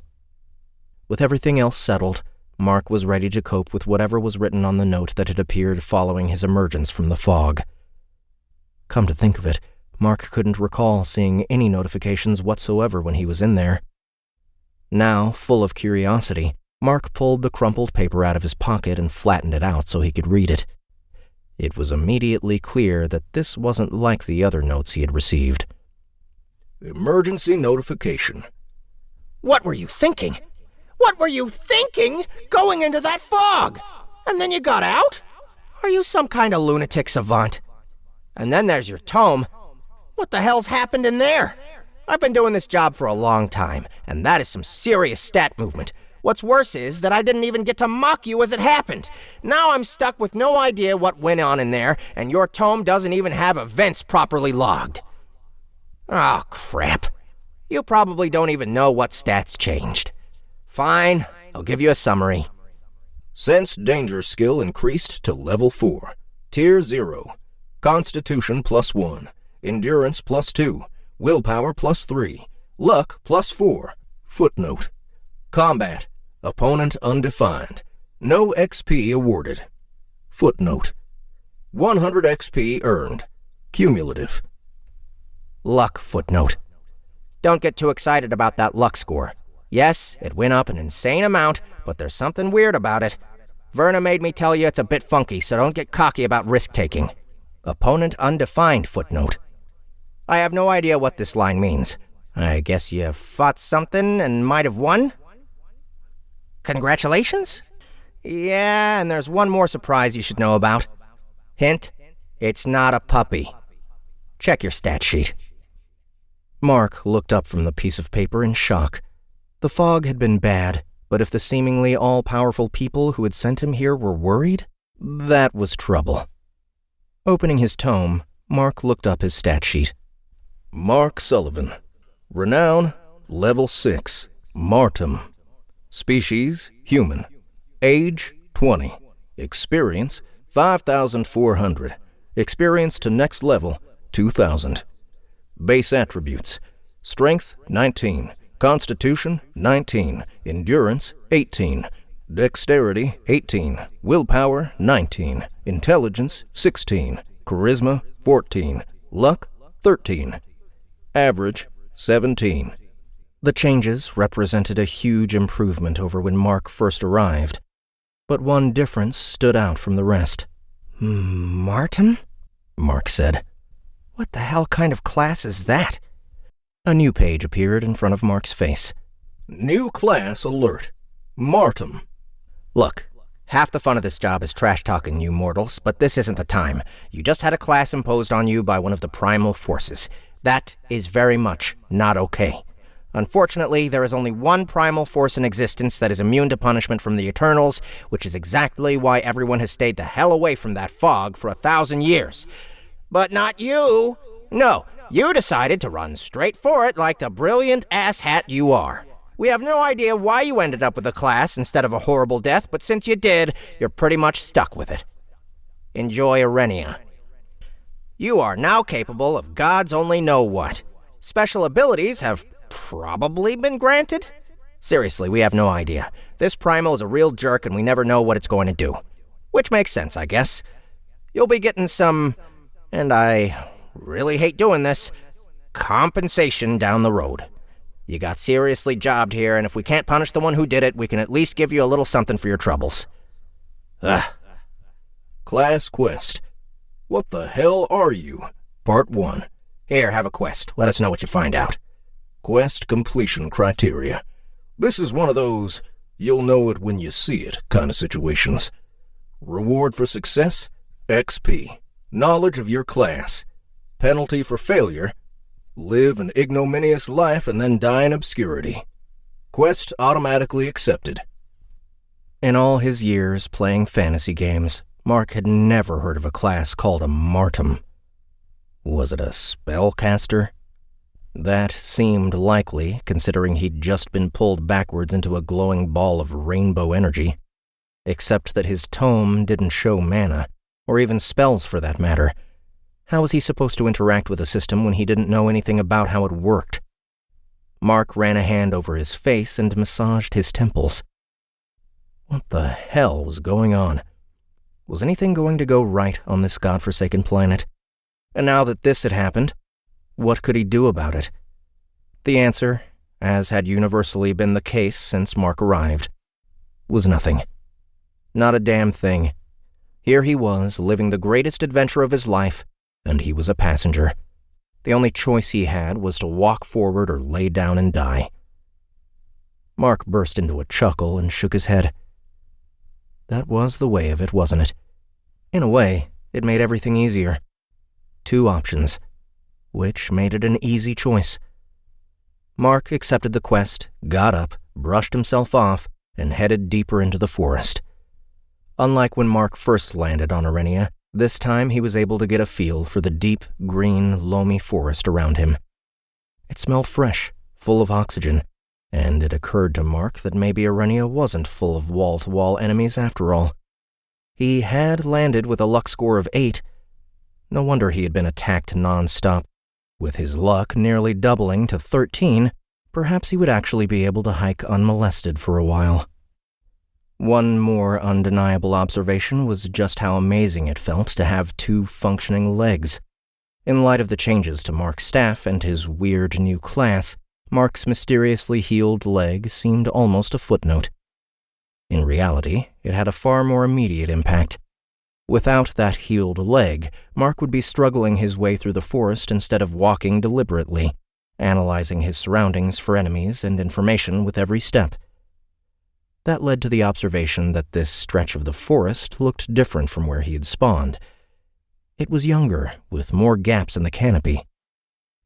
New growth after logging, perhaps? Mark stopped and looked around. Of course. He was so used to seeing stumps in forests that it hadn't even occurred to him that they wouldn't occur in a natural growth forest. But there were stumps here, ones which were many times the diameter of the current crop of trees. There was no question. This forest had been logged. Not recently, maybe not even in the last 100 years, but it had happened. That welcome thought wrapped itself around Mark and comforted him as he resumed his trek. Logging meant civilization, and he could use a dose of that right now, if he had to guess. And based on the sun, he felt confident he was right. He'd come out of the fog on the opposite side of where he'd entered. Given how the inhabitants of this world felt about the fog, himself now included, it was likely that the loggers had started somewhere ahead of him and worked their way inward, stopping when they got too close for comfort. Hopefully, that meant a road of some sort was nearby, or even a logging camp. If he could find either of those, he just might survive after all. As nice as it was that the younger forest implied nearby civilization, the big downside to smaller trees was that it meant less canopy, and that extra access to light translated into more ground cover for Mark to push through. It was all ferns and mossy old logs, too. Nothing like the gnarled California oak and eucalyptus forests he was used to back on Earth, where the ground cover burned away every few years. The going didn't get any easier when it started raining in a steady beat that drenched everything and turned the ground into thick mud that sucked at Mark's shoes with every step. Still, even with the mud slowing down his travel, it was nothing compared to when he had his mangled leg. By his reckoning, he was still making good time. The bigger issue was hunger. All that hard work was creating a knot of pain in Mark's belly where food was supposed to go. Even worse, it was also making him sweat profusely, causing his thirst to swell to overwhelming proportions. Rather annoying considering he was in the middle of a rainstorm. After another hour of hiking and another point in that skill, Mark was thinking about how he'd murder a hobo for half a can of Fresca when he noticed a plant whose broad, bowl-shaped leaves were curved in such a way that water collected in small pools at the base of the stem. Mark immediately raced over and planted his face in one of the leaves, sucking every drop of water from the leaf and letting the cool moisture pour over his parched tongue. Then he went to the next leaf and repeated himself, moving from leaf to leaf until they were all drained. He briefly considered the possibility of a toxic element in the plant's leaves, but he quickly abandoned that train of thought. If the leaf water was going to kill him, it had to be more pleasant than dying of thirst. Mark resumed his trek, keeping his eye out for more of those plants, eventually able to slake his thirst completely. It didn't do anything for his painful hunger, but after the last few days, he considered himself something of a connoisseur of misery, and it was clear that thirst was way worse than hunger. Still, how long was it since he'd last eaten? 3 days? 5? Could hunger even get worse after a couple of days? Or did it simply blur into the same gnawing pain every day until you keeled over dead? If only Mark had taken after his father's side of the family. He sure wouldn't mind a few extra pounds on his frame to pull energy from. Instead, Mark took after his mother. As a result, he hadn't exactly shown up in Arenia with a surplus of fatty energy stores. Now he was stuck wishing he'd plowed back more pie and ice cream when he had the chance. Pie and ice cream. No, Mark said, slapping himself on the side of the face. Not helping! Mark plunked down on a log and rested his head against his staff. He was just so frigging hungry. For the first time since his arrival on Arenia, Mark wasn't actively fleeing for his life. It brought on a crushing feeling of loneliness. Here he was, lost in the forest with only the vaguest sense of direction, on a planet he didn't understand, with a class that even the beings who ran the place hadn't seen before. And he had no idea where his family was. Were his parents still alive? Grandpa Jack? Angela? Man, what he wouldn't give to have Angie with him right now. She had to be loving this. Probably already had that druid class and was out there casting badass spells or turning into a bird and flying to Paulmeyer. She might even be able to tell him what the deal was with spells in this place. For what felt like the 10,000th time since his arrival, Mark heard a rustle in the trees. The sound of feet slapping against dirt emanated from the brush, as well as some sort of hiccuping noise that sounded familiar but which Mark couldn't quite place. Screw this, he thought. For the first time since his arrival, Mark was armed, and he wasn't going to get pushed around anymore. Gripping his staff, Mark stared down the forest in front of him, prepared to face whatever was coming for him. Then the ferns burst aside to reveal not a creature, but a 10-year-old boy. Mark stepped back in surprise. The boy was human, brown-haired and light-skinned, wearing the same kind of homespun clothing as Mark. His face was streaming with tears, but whatever had caused them was probably forgotten because as soon as he set eyes on Mark, he looked scared enough to piss himself.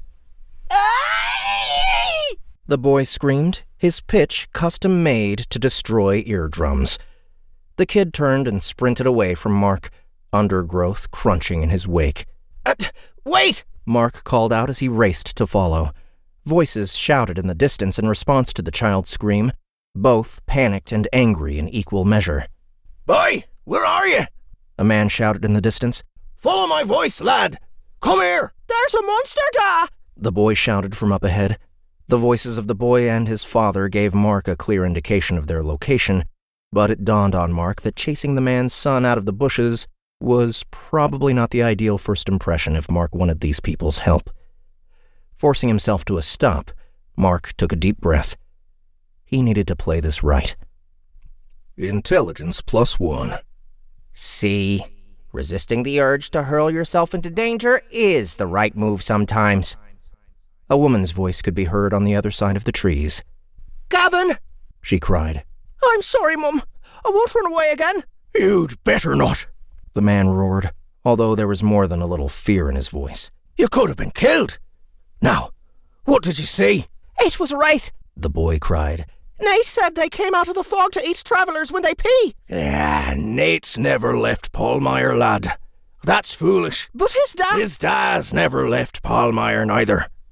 Now, what was it really? Just a man, Mark shouted before the boy's imagination could run away with him. A very lost and hungry man who has had one too many things try to eat him and would give his left nut to see another human again." Mark swore he heard a snicker before the man responded. "Well, come out then. No need to be crass about it," he shouted. Mark took a step, then paused. Reaching into his pocket, he pulled out the bloody scrap of cloth that he'd used to bandage his leg and wrapped it around his hand, making sure he could hold his staff without any of his skin touching the wood. With the magic of his staff hidden, Mark felt comfortable pushing through the bushes, emerging to find a shockingly well-built road.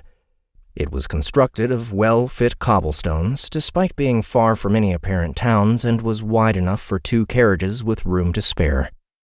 The opposite side of the road consisted of a row of trees, perhaps a dozen deep, beyond which could be heard the crashing of surf. From the sound of it, the shore was well below the trees, leading Mark to conclude that they were on a bluff of some sort. To one side of the road, a wagon had been pulled over, and it was attached to 2 of the biggest horses Mark had ever seen. Like, big. They made Clydesdales look like ponies, with withers taller than Mark. And given the wagon they were attached to, it was a good thing they were so large. Not only were they hauling barrels of various sizes, but also stacks of metal ingots of various types. The cargo was covered with a tarp that domed over the entire load, anchored at the back by a curious contraption that caused the tarp to project into an awning that provided a place to sit at the rear of the wagon without getting wet from the rain. As for the family, the father was a perfect match for the horses. Somewhere in his mid-30s, he was of average height, but wide, and he looked strong as hell, like world's strongest man strong. He carried a 2-handed hammer that could probably have vaporized Mark in a single blow, and he was utterly unbothered by the rain despite it falling in sheets that poured off his oilskin poncho. The woman's size, in contrast? Zoinks. If these 2 were a couple, Mark didn't even want to think about the mathematics of procreation in their relationship. She stood under the awning behind the wagon, utterly dwarfed by the size of the thing, and had her arm around her son, who was already taller than her despite still being a child. Mark's best guess placed her at no more than 4 feet tall. Between that, her narrow features, and a set of slightly pointed ears, Mark was left wondering if she was human at all.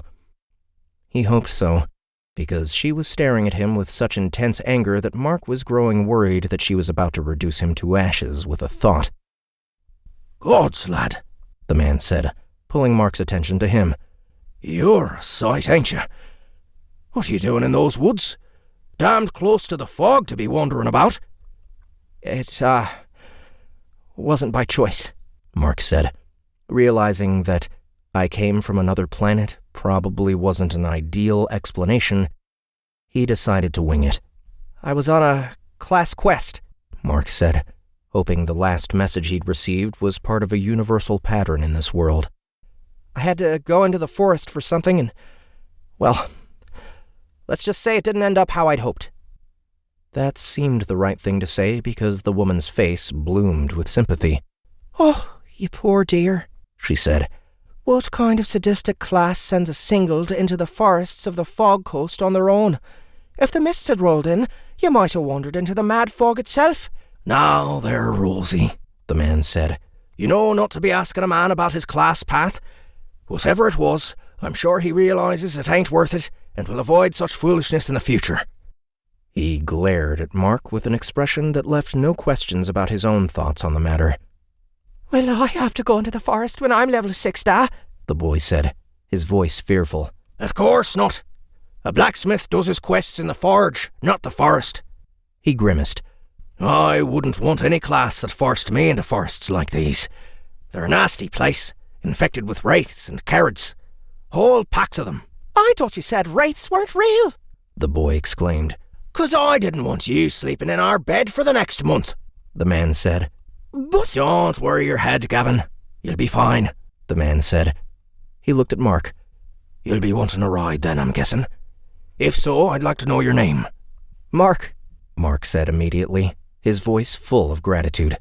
"Mark Sullivan." Sullivan, eh? The man said. A hint of suspicion entered his tone. Not a name I've come across, and I've come across most of 'em in Palmyre. Mark grimaced, his mind racing. Yeah, that's not surprising. My family is new to Palmyre. Truth be told, none of us have even been there before. I came this way without them because of the quest, which I think we can all agree was an exercise in stupidity. The man grunted in agreement. You're refugees, then?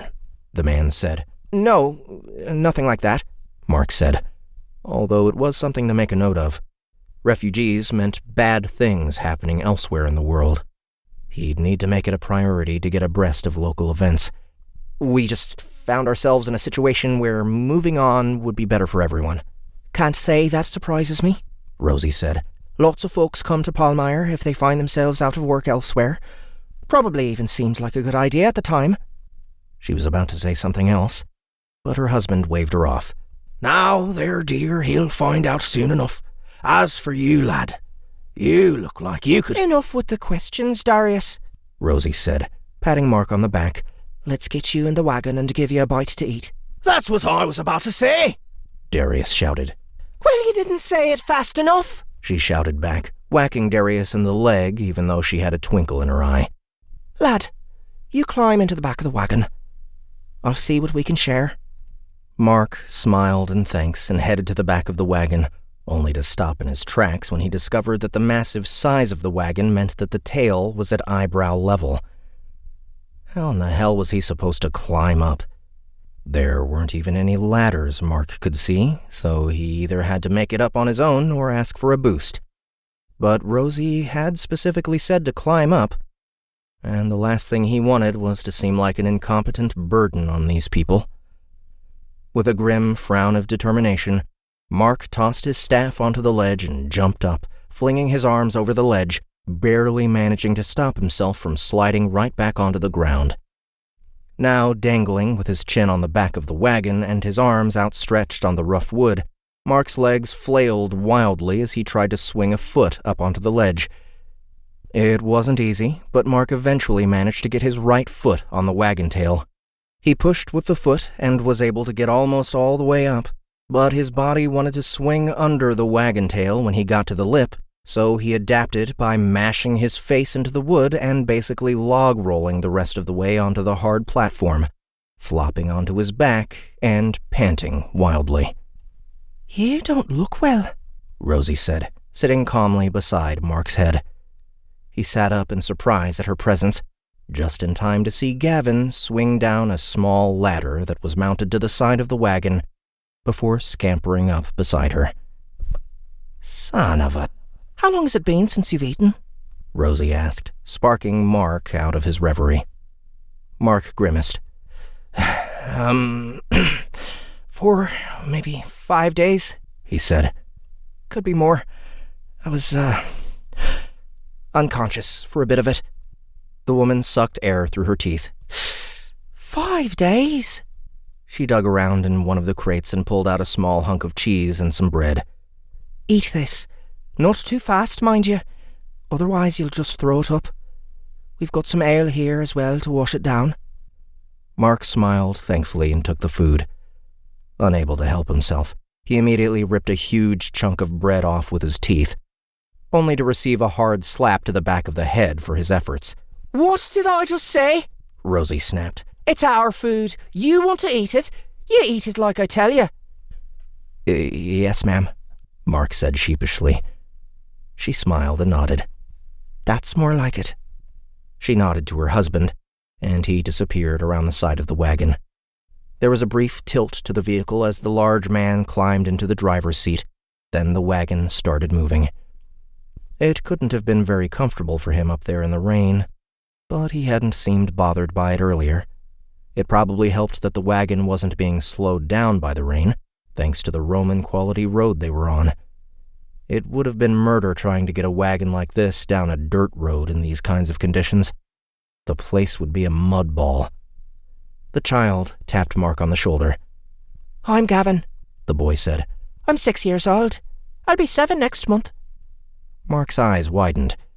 You're only 6? I would have guessed 10 at least. Apparently, that was the perfect answer because the boy beamed in response. I know. Everybody says I'm big for my age. I like it.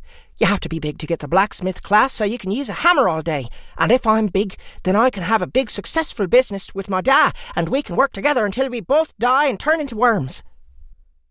Mark blinked a few times and glanced at the boy's mother. She simply shrugged as if to say, kids. Mark smiled at the boy and then refocused on his food, making sure to eat it in slow, measured bites like the woman had instructed. She'd only given him a small amount, so it didn't take long for him to finish, but he felt full nonetheless. When he completed his meal, she handed him a water skin, which he took gratefully. It held some kind of light beer that had an unusual consistency, like a wheat beer but without the citrus taste.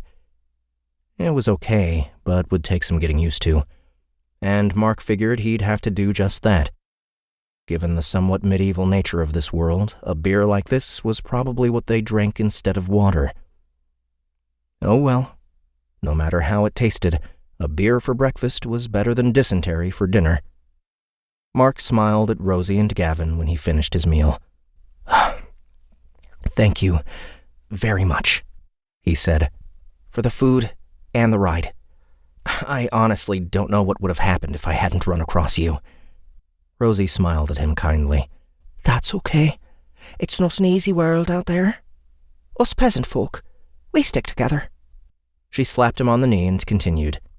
See, in Palmyre, there's only 3 kinds of people. The peasants, the criminals, and the families. Who are just another kind of criminal when you get down to it. Mama, you shouldn't say that, the boy said. What if he's with one of the families? Mark looked at Gavin and saw real fear in his eyes. Whoever these families were, Mark didn't want anything to do with them. Don't worry, my love, the mother said. You know I could tell if he was. Mark looked at her and saw a sparkle of something in her eyes. It was simultaneously off-putting and reassuring, which left him with an odd sensation. He didn't know what it meant, but it did answer one question. Whatever this woman was, she was not entirely human. Mark forced himself to smile. No, I'm not with any of these families. Truth be told, I don't even know what they are. The woman cackled. Oh, dear lad, you will soon enough. Mark tried to smile again at her comment, but the way she said it was a tad too disturbing for real mirth. Think. Mark immediately cut off his speech when it came out garbled. What was that? Rosie said, but Mark was already focusing wholly on his hand. It had started to twitch. No. Keep it together. Mark was well aware of how epileptics were treated in olden times, and it wasn't good. He had no idea if the same prejudices held here, but he desperately didn't want to be cast aside by this nice family, so he shoved his hand under his cloak, hiding the spasming from view. Internally, he kept chastising the limb, trying to will it to stop its motion. Gavin said something, but Mark couldn't understand, the seizure twisting the boy's words into something unintelligible. Now, both Rosie and Gavin were looking at Mark with concern. He knew he would be in a full-blown grand mal soon, and the last thing he wanted was to fall off the back edge of the cart, so he pushed backwards, only for his unwrapped hand to bump into the staff he had tossed up earlier. Immediately, Mark felt a powerful connection to the staff that hadn't been there before. He knew this feeling, this resonance. The wood cried out for that turmoil inside him, and Mark instinctively fed that desire, pushing the building storm away from him and into the wood. Threads of resonance ripped free of Mark, sinking into the staff and opening a path to freedom, a way to make it through the seizure's onslaught without being overwhelmed, like a surfer who ducked beneath the waves and only padded in the troughs. At first, Mark was in awe of his good fortune, but as the power fled him and built within the staff, he felt a resistance form. In horror, he realized that what he was experiencing wasn't solace. It wasn't a reprieve. At best, It was a delaying tactic. What's more, with every thread of resonance he pushed into the staff, the more resistance he felt. What started out as feeding a desire became rolling a boulder uphill. Yes, the storm was still being pushed into the staff, but now he had to actively hold it there, to keep it at bay. And if he let go, the entire thing would crash back down on him in a single, simultaneous torrent that he very well might not survive. "You don't look too good, Mr. Mark," Gavin said. Mark's eyes flicked over to the boy, and he forced out a smile. "Just a bit chilled," he croaked. Rosie seemed less willing to accept his answer. She tapped him on the sleeve and held out her hand. "That's the dehydration. Here, give me your hands. I'll give them a nice warm rub." The words were kind, but there was a serious set to her expression. The force building in the staff was becoming a challenge for Mark, and he was growing concerned that he had made a terrible mistake. "I don't mean to alarm you," Mark said, gathering his courage. This was happening, whether he wanted it to or not. "I have a condition called Hold!" Darius hollered from up front. His voice reeked of concern. Rosie's eyes snapped over to Gavin. "Into the trunk." "Yes, Ma," the boy said, immediately diving into a container hidden amidst the ingots and barrels. Rosie turned to Mark. "Come with me," she said. Mark tried to ward her off. He could feel his control slipping, and it could doom the whole family if they were relying on him. "I'm not very good enough fight. You're good enough for my food," she snapped. "You're good enough for my wagon. If you're good enough to take from us, then you're good enough to give." Mark stared at her in shock. Then her words sunk in, and he nodded. "Us poor folk gotta stick together, right?" She gave him a stiff nod, jumping off the wagon and into the rain. Mark couldn't help but notice that she had no weapons whatsoever. Definitely a caster. All Mark had was his staff and a pair of hands that were shaking with increasing frequency, building in unison with the anxiety he felt in his chest. Still, she was right. He had accepted their help. He needed to at least try and reciprocate. Mark held the staff tightly, uncaring that the lines raced visibly across wood and flesh in response to his touch, the storm of his seizure causing the whirls to trace an agitated frenzy that glowed with a shifting rainbow light. There was nothing he could do about it, though, so Mark turned to drop himself off the wagon tail, only to see Gavin's saucer-wide eyes peeking out at him from under the cracked-open lid of the trunk. As soon as the boy realized he'd been spotted, he let out a small yip and closed the lid with a slam. Well, that secret's out. Not that Mark had a choice. The only weapon he had was the staff, and he was pretty sure that if he let go, there would be serious repercussions. Hopping off the wagon, Mark landed on the wet stone and took a moment to brace himself before walking into the rain. He needed to maintain control, and with every second, he was pouring more of the chaotic storm within him out into the staff, increasing the difficulty of holding it back. "You can do this," Mark said, begging his body to listen to his brain. With his hands clenched around the staff, knuckles stark white wherever they weren't covered in madly racing lines, Mark stepped into the rain. The downpour drenched him instantly, splattering his face and slicking down his hair. Despite this, he didn't pull up the hood of his cloak. Maybe he was soaked to the bone, but at least he had his peripheral vision. It seemed Darius agreed with Mark's assessment.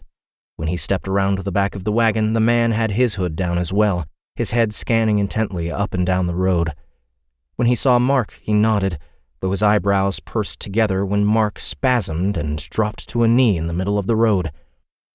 Mark braced himself against the wheel of the wagon, his whole body shaking as though he'd just been pulled from an icy lake.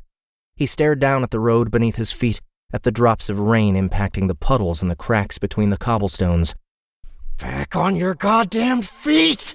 Mark roared at himself from within his own head. Driving the butt of his staff into the ground, Mark pushed against the seizure, forcing it into the staff. Even as Mark's shaking slowed, the weapon began to glow with vibrant racing light, the lines like cracks in the prison wall of a rainbow sun. Mark ignored it and forced himself to his feet. He was barely able to manage the task, but he raised his eyes to look at Darius regardless. The man stared at him incredulously. "Please tell me you're a caster," he said. Mark gritted his teeth and dodged the question. What is it? Bandits? Darius shook his head. "If only. Bandits I can handle, but bandits don't spook the horses. This..." The big man held up a hand. Shh. Everyone held as still as they could. But the falling rain and the whinnying of the nervous horses conspired against their attempts to stay silent. Mark glanced at Darius and Rosie. They both looked deeply concerned. To Mark's surprise, Rosie's eyes flashed a golden color, deepening into a solid bronze, and she swept them across the forest, walking slowly down the road as she looked for whatever had spooked the horses. Rosie got maybe a dozen meters down the road before she spun back towards the wagon and screamed, Run, Gavin!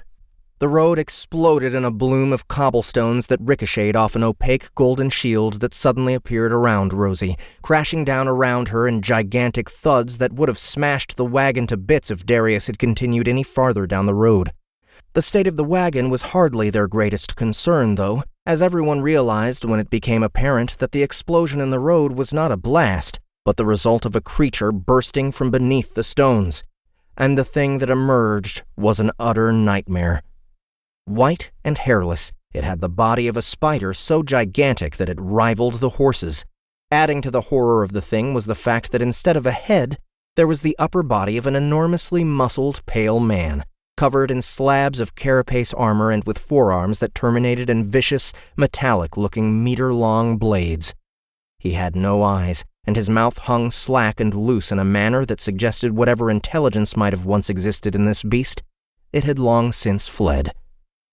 Ignoring the shielded form of Rosie, the creature leapt at Darius, but the big man was able to sweep his hammer in a parry that knocked the creature's bladed arms aside, allowing him to step back and stay positioned between the creature and the wagon. What in the God's name is a Nim doing on the surface? Darius shouted, horror evident in his voice. How do we kill it? Mark chattered. He should have been paralyzed with fear, but all his mental energy was dedicated to keeping the seizure at bay.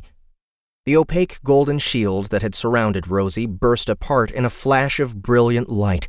From the light emerged an elegant and otherworldly figure, her skin glowing and her body held aloft by 4 iridescent wings reminiscent of a dragonfly.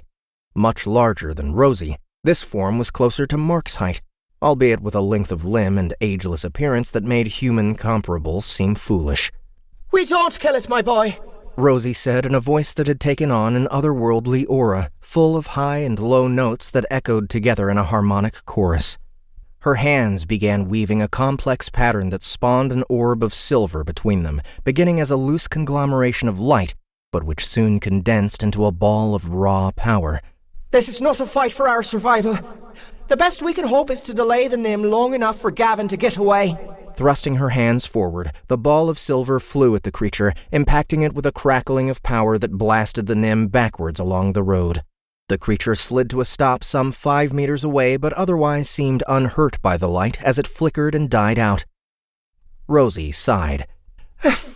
That spell would destroy almost any foe beneath level 30, but Nim were created millennia ago during a war between the realms of demon and fairy to act as assassins. They're largely immune to fairy magic. Some part of Mark's mind heard Rosie's words, but the moment her spell had broken apart on the Nim's body, his attention had been yanked away. For a moment, there had been something, an echo of the resonance inside of him, a resonance that Mark was coming to realize was his connection to that power in the fog. The Nim rushed at Darius and swung a bladed forearm, forcing the man to duck and swipe upwards with his hammer. The Nim wasn't able to block, but it didn't matter. Darius's blow clanged off the creature, barely pushing it back and not coming close to breaking through the layers of rock-hard chitin. Darius tried to hit the demon again in the same spot, but he wasn't fast enough and ended up getting struck by the back of the demon's blade as it whipped its arm in a stinging backhand.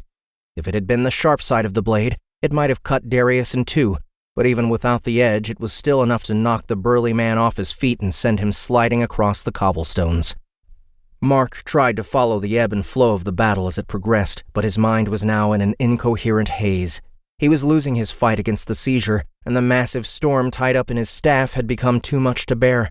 No matter how hard he tried, it was starting to slide back down onto him. He tried to say something to Rosie, but all that came out was a babble of disjointed words. For a while, he managed to grip his staff firmly enough to remain on his feet, but then his legs spasmed, dropping him to one knee. The seizure built within him as the neurons in his brain fired in a feedback loop of growing intensity that shook his whole body, but somehow the crescendo stayed at bay. Still, it grew greater and greater, as did Mark's terror that when it collapsed upon him, it would shatter his body. It was a monolith, a power of catastrophic proportions that his body couldn't take. This was no longer a seizure. It was a force of nature. All around him, the battle swirled. Twice, Darius took wounds that would have broken a smaller man, but he raged forward with the desperation of a father protecting his son. Rosie, too, had been hit, but she had none of Darius's raw bulk, and the glancing blow almost shattered her. She'd been knocked to the ground and responded with an avalanche of magic that bathed the Nim in a hurricane of golden light. But for all its power, the attack had almost no effect on the monster. The golden light that surrounded Rosie faded to a dull sheen as her strength failed her. Still, she didn't stop casting, and with every impact of her magic on the carapace of the Nim, there was a moment of wild resonance that beckoned to Mark. During the Nim's exchange with Rosie, it had been pushed back up the road, towards the wagon. Darius responded with a flurry of attacks meant to force the monster back up the road, away from the direction of Gavin's escape. But it was no simple task, and before long, Darius was getting forced backwards toward the wagon as well. It was all Mark could do to remain conscious. He kneeled in the rain, his grip on the staff the only thing keeping him upright, as he watched Darius and the Nim battle their way slowly towards him. As Darius was forced back another step, he took a moment to glance at Mark. Despite the haze in Mark's vision, he was able to make out the expression of utter disgust and fury that came over Darius's face when he took in Mark's pathetic form, and the man turned that anger into a powerful blow to one of the Nim's legs. It was a solid blow, and the chitin bent under the weight of the impact, but the sudden pain caused the Nim to respond with a reflexive strike that was too fast for Darius to defend, catching the man hard on the chest and sending him tumbling through the rain until he finally stopped, lying bloody and motionless on the cobblestones. No! Everyone's eyes spun to the sound of the voice, the Nim included. Mark looked up in shock. They had been operating under the belief that Gavin had fled down the road, but instead, the boy was still there, his head poking out of a gap in the canvas and staring in horror at the prone form of his father. Lad! Darius shouted, somehow summoning the strength to raise his head in a lament over his failed duty to protect his child. With an indiscriminate singularity of purpose, the Nim raced toward the wagon, bladed arms raised. Mark watched, frozen, only distantly aware of Rosie's scream as she sent a ball of weak silver light at the creature. It was barely even a spell, little more than the final remains of a mother's fading magic. At that moment, Mark saw it all of the permutations of chance that lay before him, and he selected the one that produced the outcome he desired. Luck -1. What the hells? No, I didn't do that. That shouldn't even be possible. The storm inside Mark broke, not as a biological imposition upon Mark's unwilling body, but as an unfettered convulsion of raw energy, a transformation of the chaotic forces bound within his mind into a fundamental unit of creation. Mark took that torrent of power and forced it out of himself, up into the staff. The whirling pattern exploded into a state of agitation so great that it was like looking into the eye of madness. Intense, multicolored light bathed the roadway, crackling through the lines in a shifting display that would have looked alien to anyone who hadn't seen it before. But Mark had seen it before. Underground, looming over him in the heart of the fog. All of this happened so quickly that it was almost simultaneous with the casting of Rosie's spell. The weak orb of silver magic flew across the battlefield and hit the Nim before it could get to the wagon, but broke apart predictably upon the creature's inherent defenses. Just as before, when Rosie's spell was torn apart, it left behind a minute residue of raw magical energy that passed through, immediately beginning to dissipate now that there was no spell to hold it together. But this time, Mark wasn't going to let that happen. Reaching a hand out towards the Nim, Mark used it as a conduit to focus his mind on the resonance he felt within that tiny piece of magic, seizing it just as he'd seized the specter in the fog.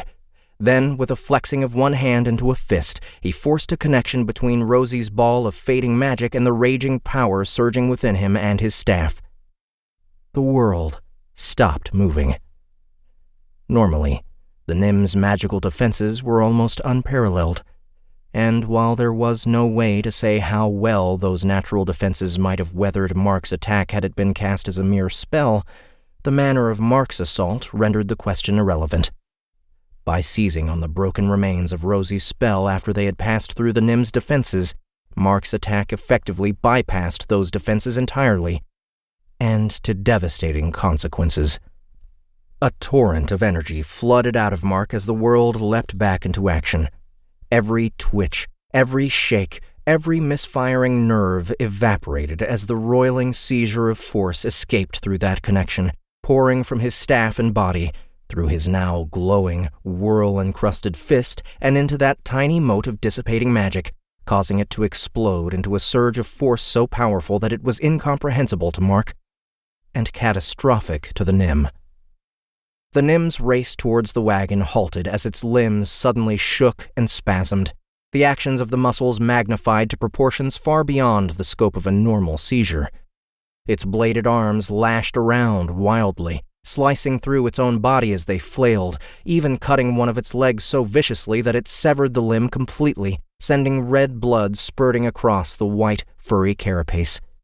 Meanwhile, the remaining legs jerked so violently that the air soon filled with the sound of tearing ligaments and cracking cobblestones, the latter getting torn out of the road by clawed feet that happened to catch purchase in the course of the demon's thrashing. Eventually, the thrashing grew to such proportions that the Nim flopped over onto its side and began bashing its own body over and over again into the stones of the road. Finally, as the last of the energy flooded through Mark and into the flailing creature, it jerked into one final crescendo and, with a loud crack that reverberated through the forest, the demon's carapace shattered, and it went still. Mark dropped his staff and fell to all fours, panting as he stared at the enormous, broken body lying in the middle of the road, ichor pouring out of the gaping hole in its shell.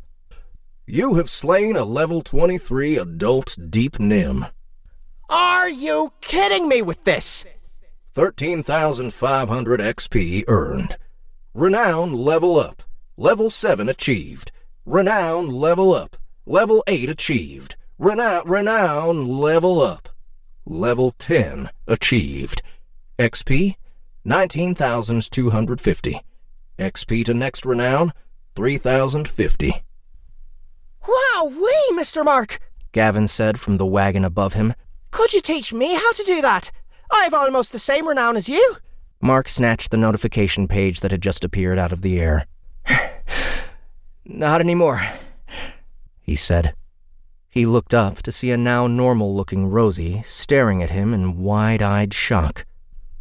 What did you do? She said, almost accusingly. She got up off the ground and walked over to the mangled carcass of the Nim, then looked at Mark again. What did you do? When it became clear that Mark had no answer for her, Rosie shook her head and turned her attentions to her husband, who was only now struggling to sit upright. She pulled a vial from a pouch in her skirt and raced over, uncorking the bottle as she went. She forced the draft past Darius's lips, and the healing potion brought color back to the man's face, as well as an audible sigh of relief as the wounds from the battle closed and his bones reset. That was needed, he said, patting Rosie's hand in thanks before pushing himself up off the road. Once he was steady on his feet, he took a couple of steps over to Mark and looked him up and down. Then he looked at the corpse of the Nim. Then back at Mark. Gods, lad. I'd like to know the answer to Rosie's question as well. the blacksmith said in an exhausted tone. Then a piece of paper appeared in front of him. He took it in hand, and as he read, his eyes widened. A whole level of renown! I didn't think that would happen for at least another 5 years. He spun to Rosie. Do you have any idea what this means? There's no way they can deny us the permits now. He looked at Mark with a grin, but it vanished and was replaced with shock. Kassur's fort! You gained 4 levels of renown in a single battle. Mark smiled sheepishly and picked up his staff, ignoring the look on Rosie's face when the now sedate lines once again appeared on the wood. Using it to help himself to his feet, he walked over to the Nim and poked it. Are these things common? He said. God, please say no. Absolutely not, Rosie said, much to Mark's relief. Go 10 kilometers beneath the earth, and they'd still be rare. Someone brought this over from Dahon, and that is very bad news. She looked at Darius. I'm sorry, my love. I know you'll want to start on the business as soon as we get to Palmyre, but I have to report this to the Queen. Darius sighed, but nodded. I understand. There's much to be done for the store before it can open anyway. Then he turned his attention to Mark, hiking up his belt. Now, what in all the plains was that? I've never heard of a spell that could kill a high-level Nim, a creature specifically created to have magical resistances, in a single cast, not without it being highly regulated by the Mages College, and it certainly wouldn't be castable by a singlet. Mark scratched the nape of his neck and grimaced. That's not going to be easy to answer. Good thing we have time then, isn't it? Rosie said. She looked at Gavin and snapped her fingers. You! Get out here and start stripping that carcass. It'll be good skill training, considering how high level it is. Aw, but Mum, I want to hear the story. Rosie strode around the back of the wagon and grabbed Gavin by the ear, dragging him out of the vehicle. And I wanted you to run. Do you realise we risked our lives for you, and you would have thrown that all away? By the gods, if you weren't born with such a ludicrously high luck attribute, you would be dead right now. Gavin cowered before the diminutive woman. Sorry, Ma. Sorry doesn't work for me, Rosie said. Your punishment is that you don't get to hear the story. But no buts. Maybe Mr. Sullivan will let you hear it some other time, but for now, you're working on that corpse. Gavin burst into tears, but Rosie didn't bend. She merely fished some tools out of the back of the wagon and handed them to the boy. He trudged off into the rain, throwing a pout over his shoulder as he left. Mark walked under the covered awning with Darius right behind him. As soon as he got there, a wave of exhaustion and dizziness washed over him, enough that he had to grab onto the edge of the wagon to support himself. Darius noticed and lifted Mark onto the back of the wagon, sharing a knowing glance with his wife. You did only have 6 levels of renown when we found you, didn't you? Rosie said. Mark nodded, unable to muster any more of a response. Then the story will have to wait. You just lay down. She accompanied the instruction with a firm hand on Mark's chest to force him to comply. He mumbled that he was okay, but she was having none of it. Listen, my boy. You just expended a massive amount of mana, and if I'm correct, you'll be passing out right round now. If she said anything after that, Mark was too far gone to hear it. The turkey pecked away beneath the tree. It had been difficult finding food, but at long last, it appeared she'd found a source of nourishment. Padding her way over to an acorn, the turkey scratched at it with her foot to get it loose from the dirt. She bent to pick up the nut, only to have it snatched away at the last second by a ground squirrel almost a third of her size, the thief chittering with laughter as it ran into its burrow. The turkey watched in silence, then resumed her search for acorns. She managed to find another one, but again it was snatched from her grasp by a squirrel. The turkey jumped up and down, flapping her wings indignantly, but her display was met with yet another chorus of squirrel laughter. The turkey's head swiveled around. she was surrounded. The rodents were enjoying a game of Snatch the Acorn, and she was the butt of the joke. Resigned to her fate, the turkey resumed looking for acorns. She scratched one from beneath the leaves and pulled it towards her, but the moment she saw a flash of gray to her right, she shifted her foot and stomped down on the head of the squirrel instead. Bringing the other foot across, the turkey wrapped the head of the squirrel in both of her feet and began pecking at it viciously, rolling around on the ground as the squirrel tried to get free of the turkey's vice-like grip. Over and over, the turkey plunged her beak at the squirrel's head. None of the other squirrels made a move to stop the attack, their only reaction coming when there was a small cracking noise as the hard keratin of the turkey's beak fractured the would-be thief's skull, plunging its way into the squirrel's brain and killing it instantly. The turkey fluttered her feathers and righted herself, warbling righteously at the squirrel's corpse. She took a step toward the abandoned acorn, then looked back at the dead ground squirrel, then at the acorn, then at the squirrel.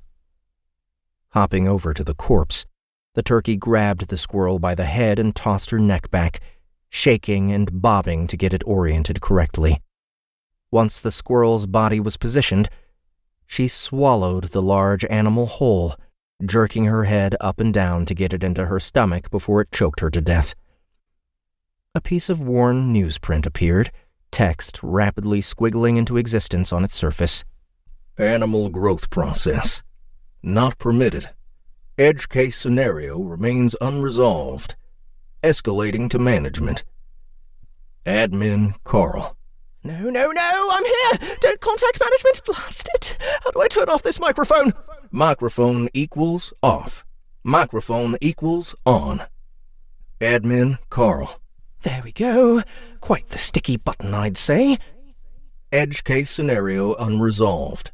Contacting management in 10. 9. Admin Carl. Oh dear, this is not good. Damn, why couldn't they have used a rune-based system instead of this confounded interface? Every button is a complex magical ritual, they said. Ugh. Showing conflicts. Advancement qualification reached. Tome present.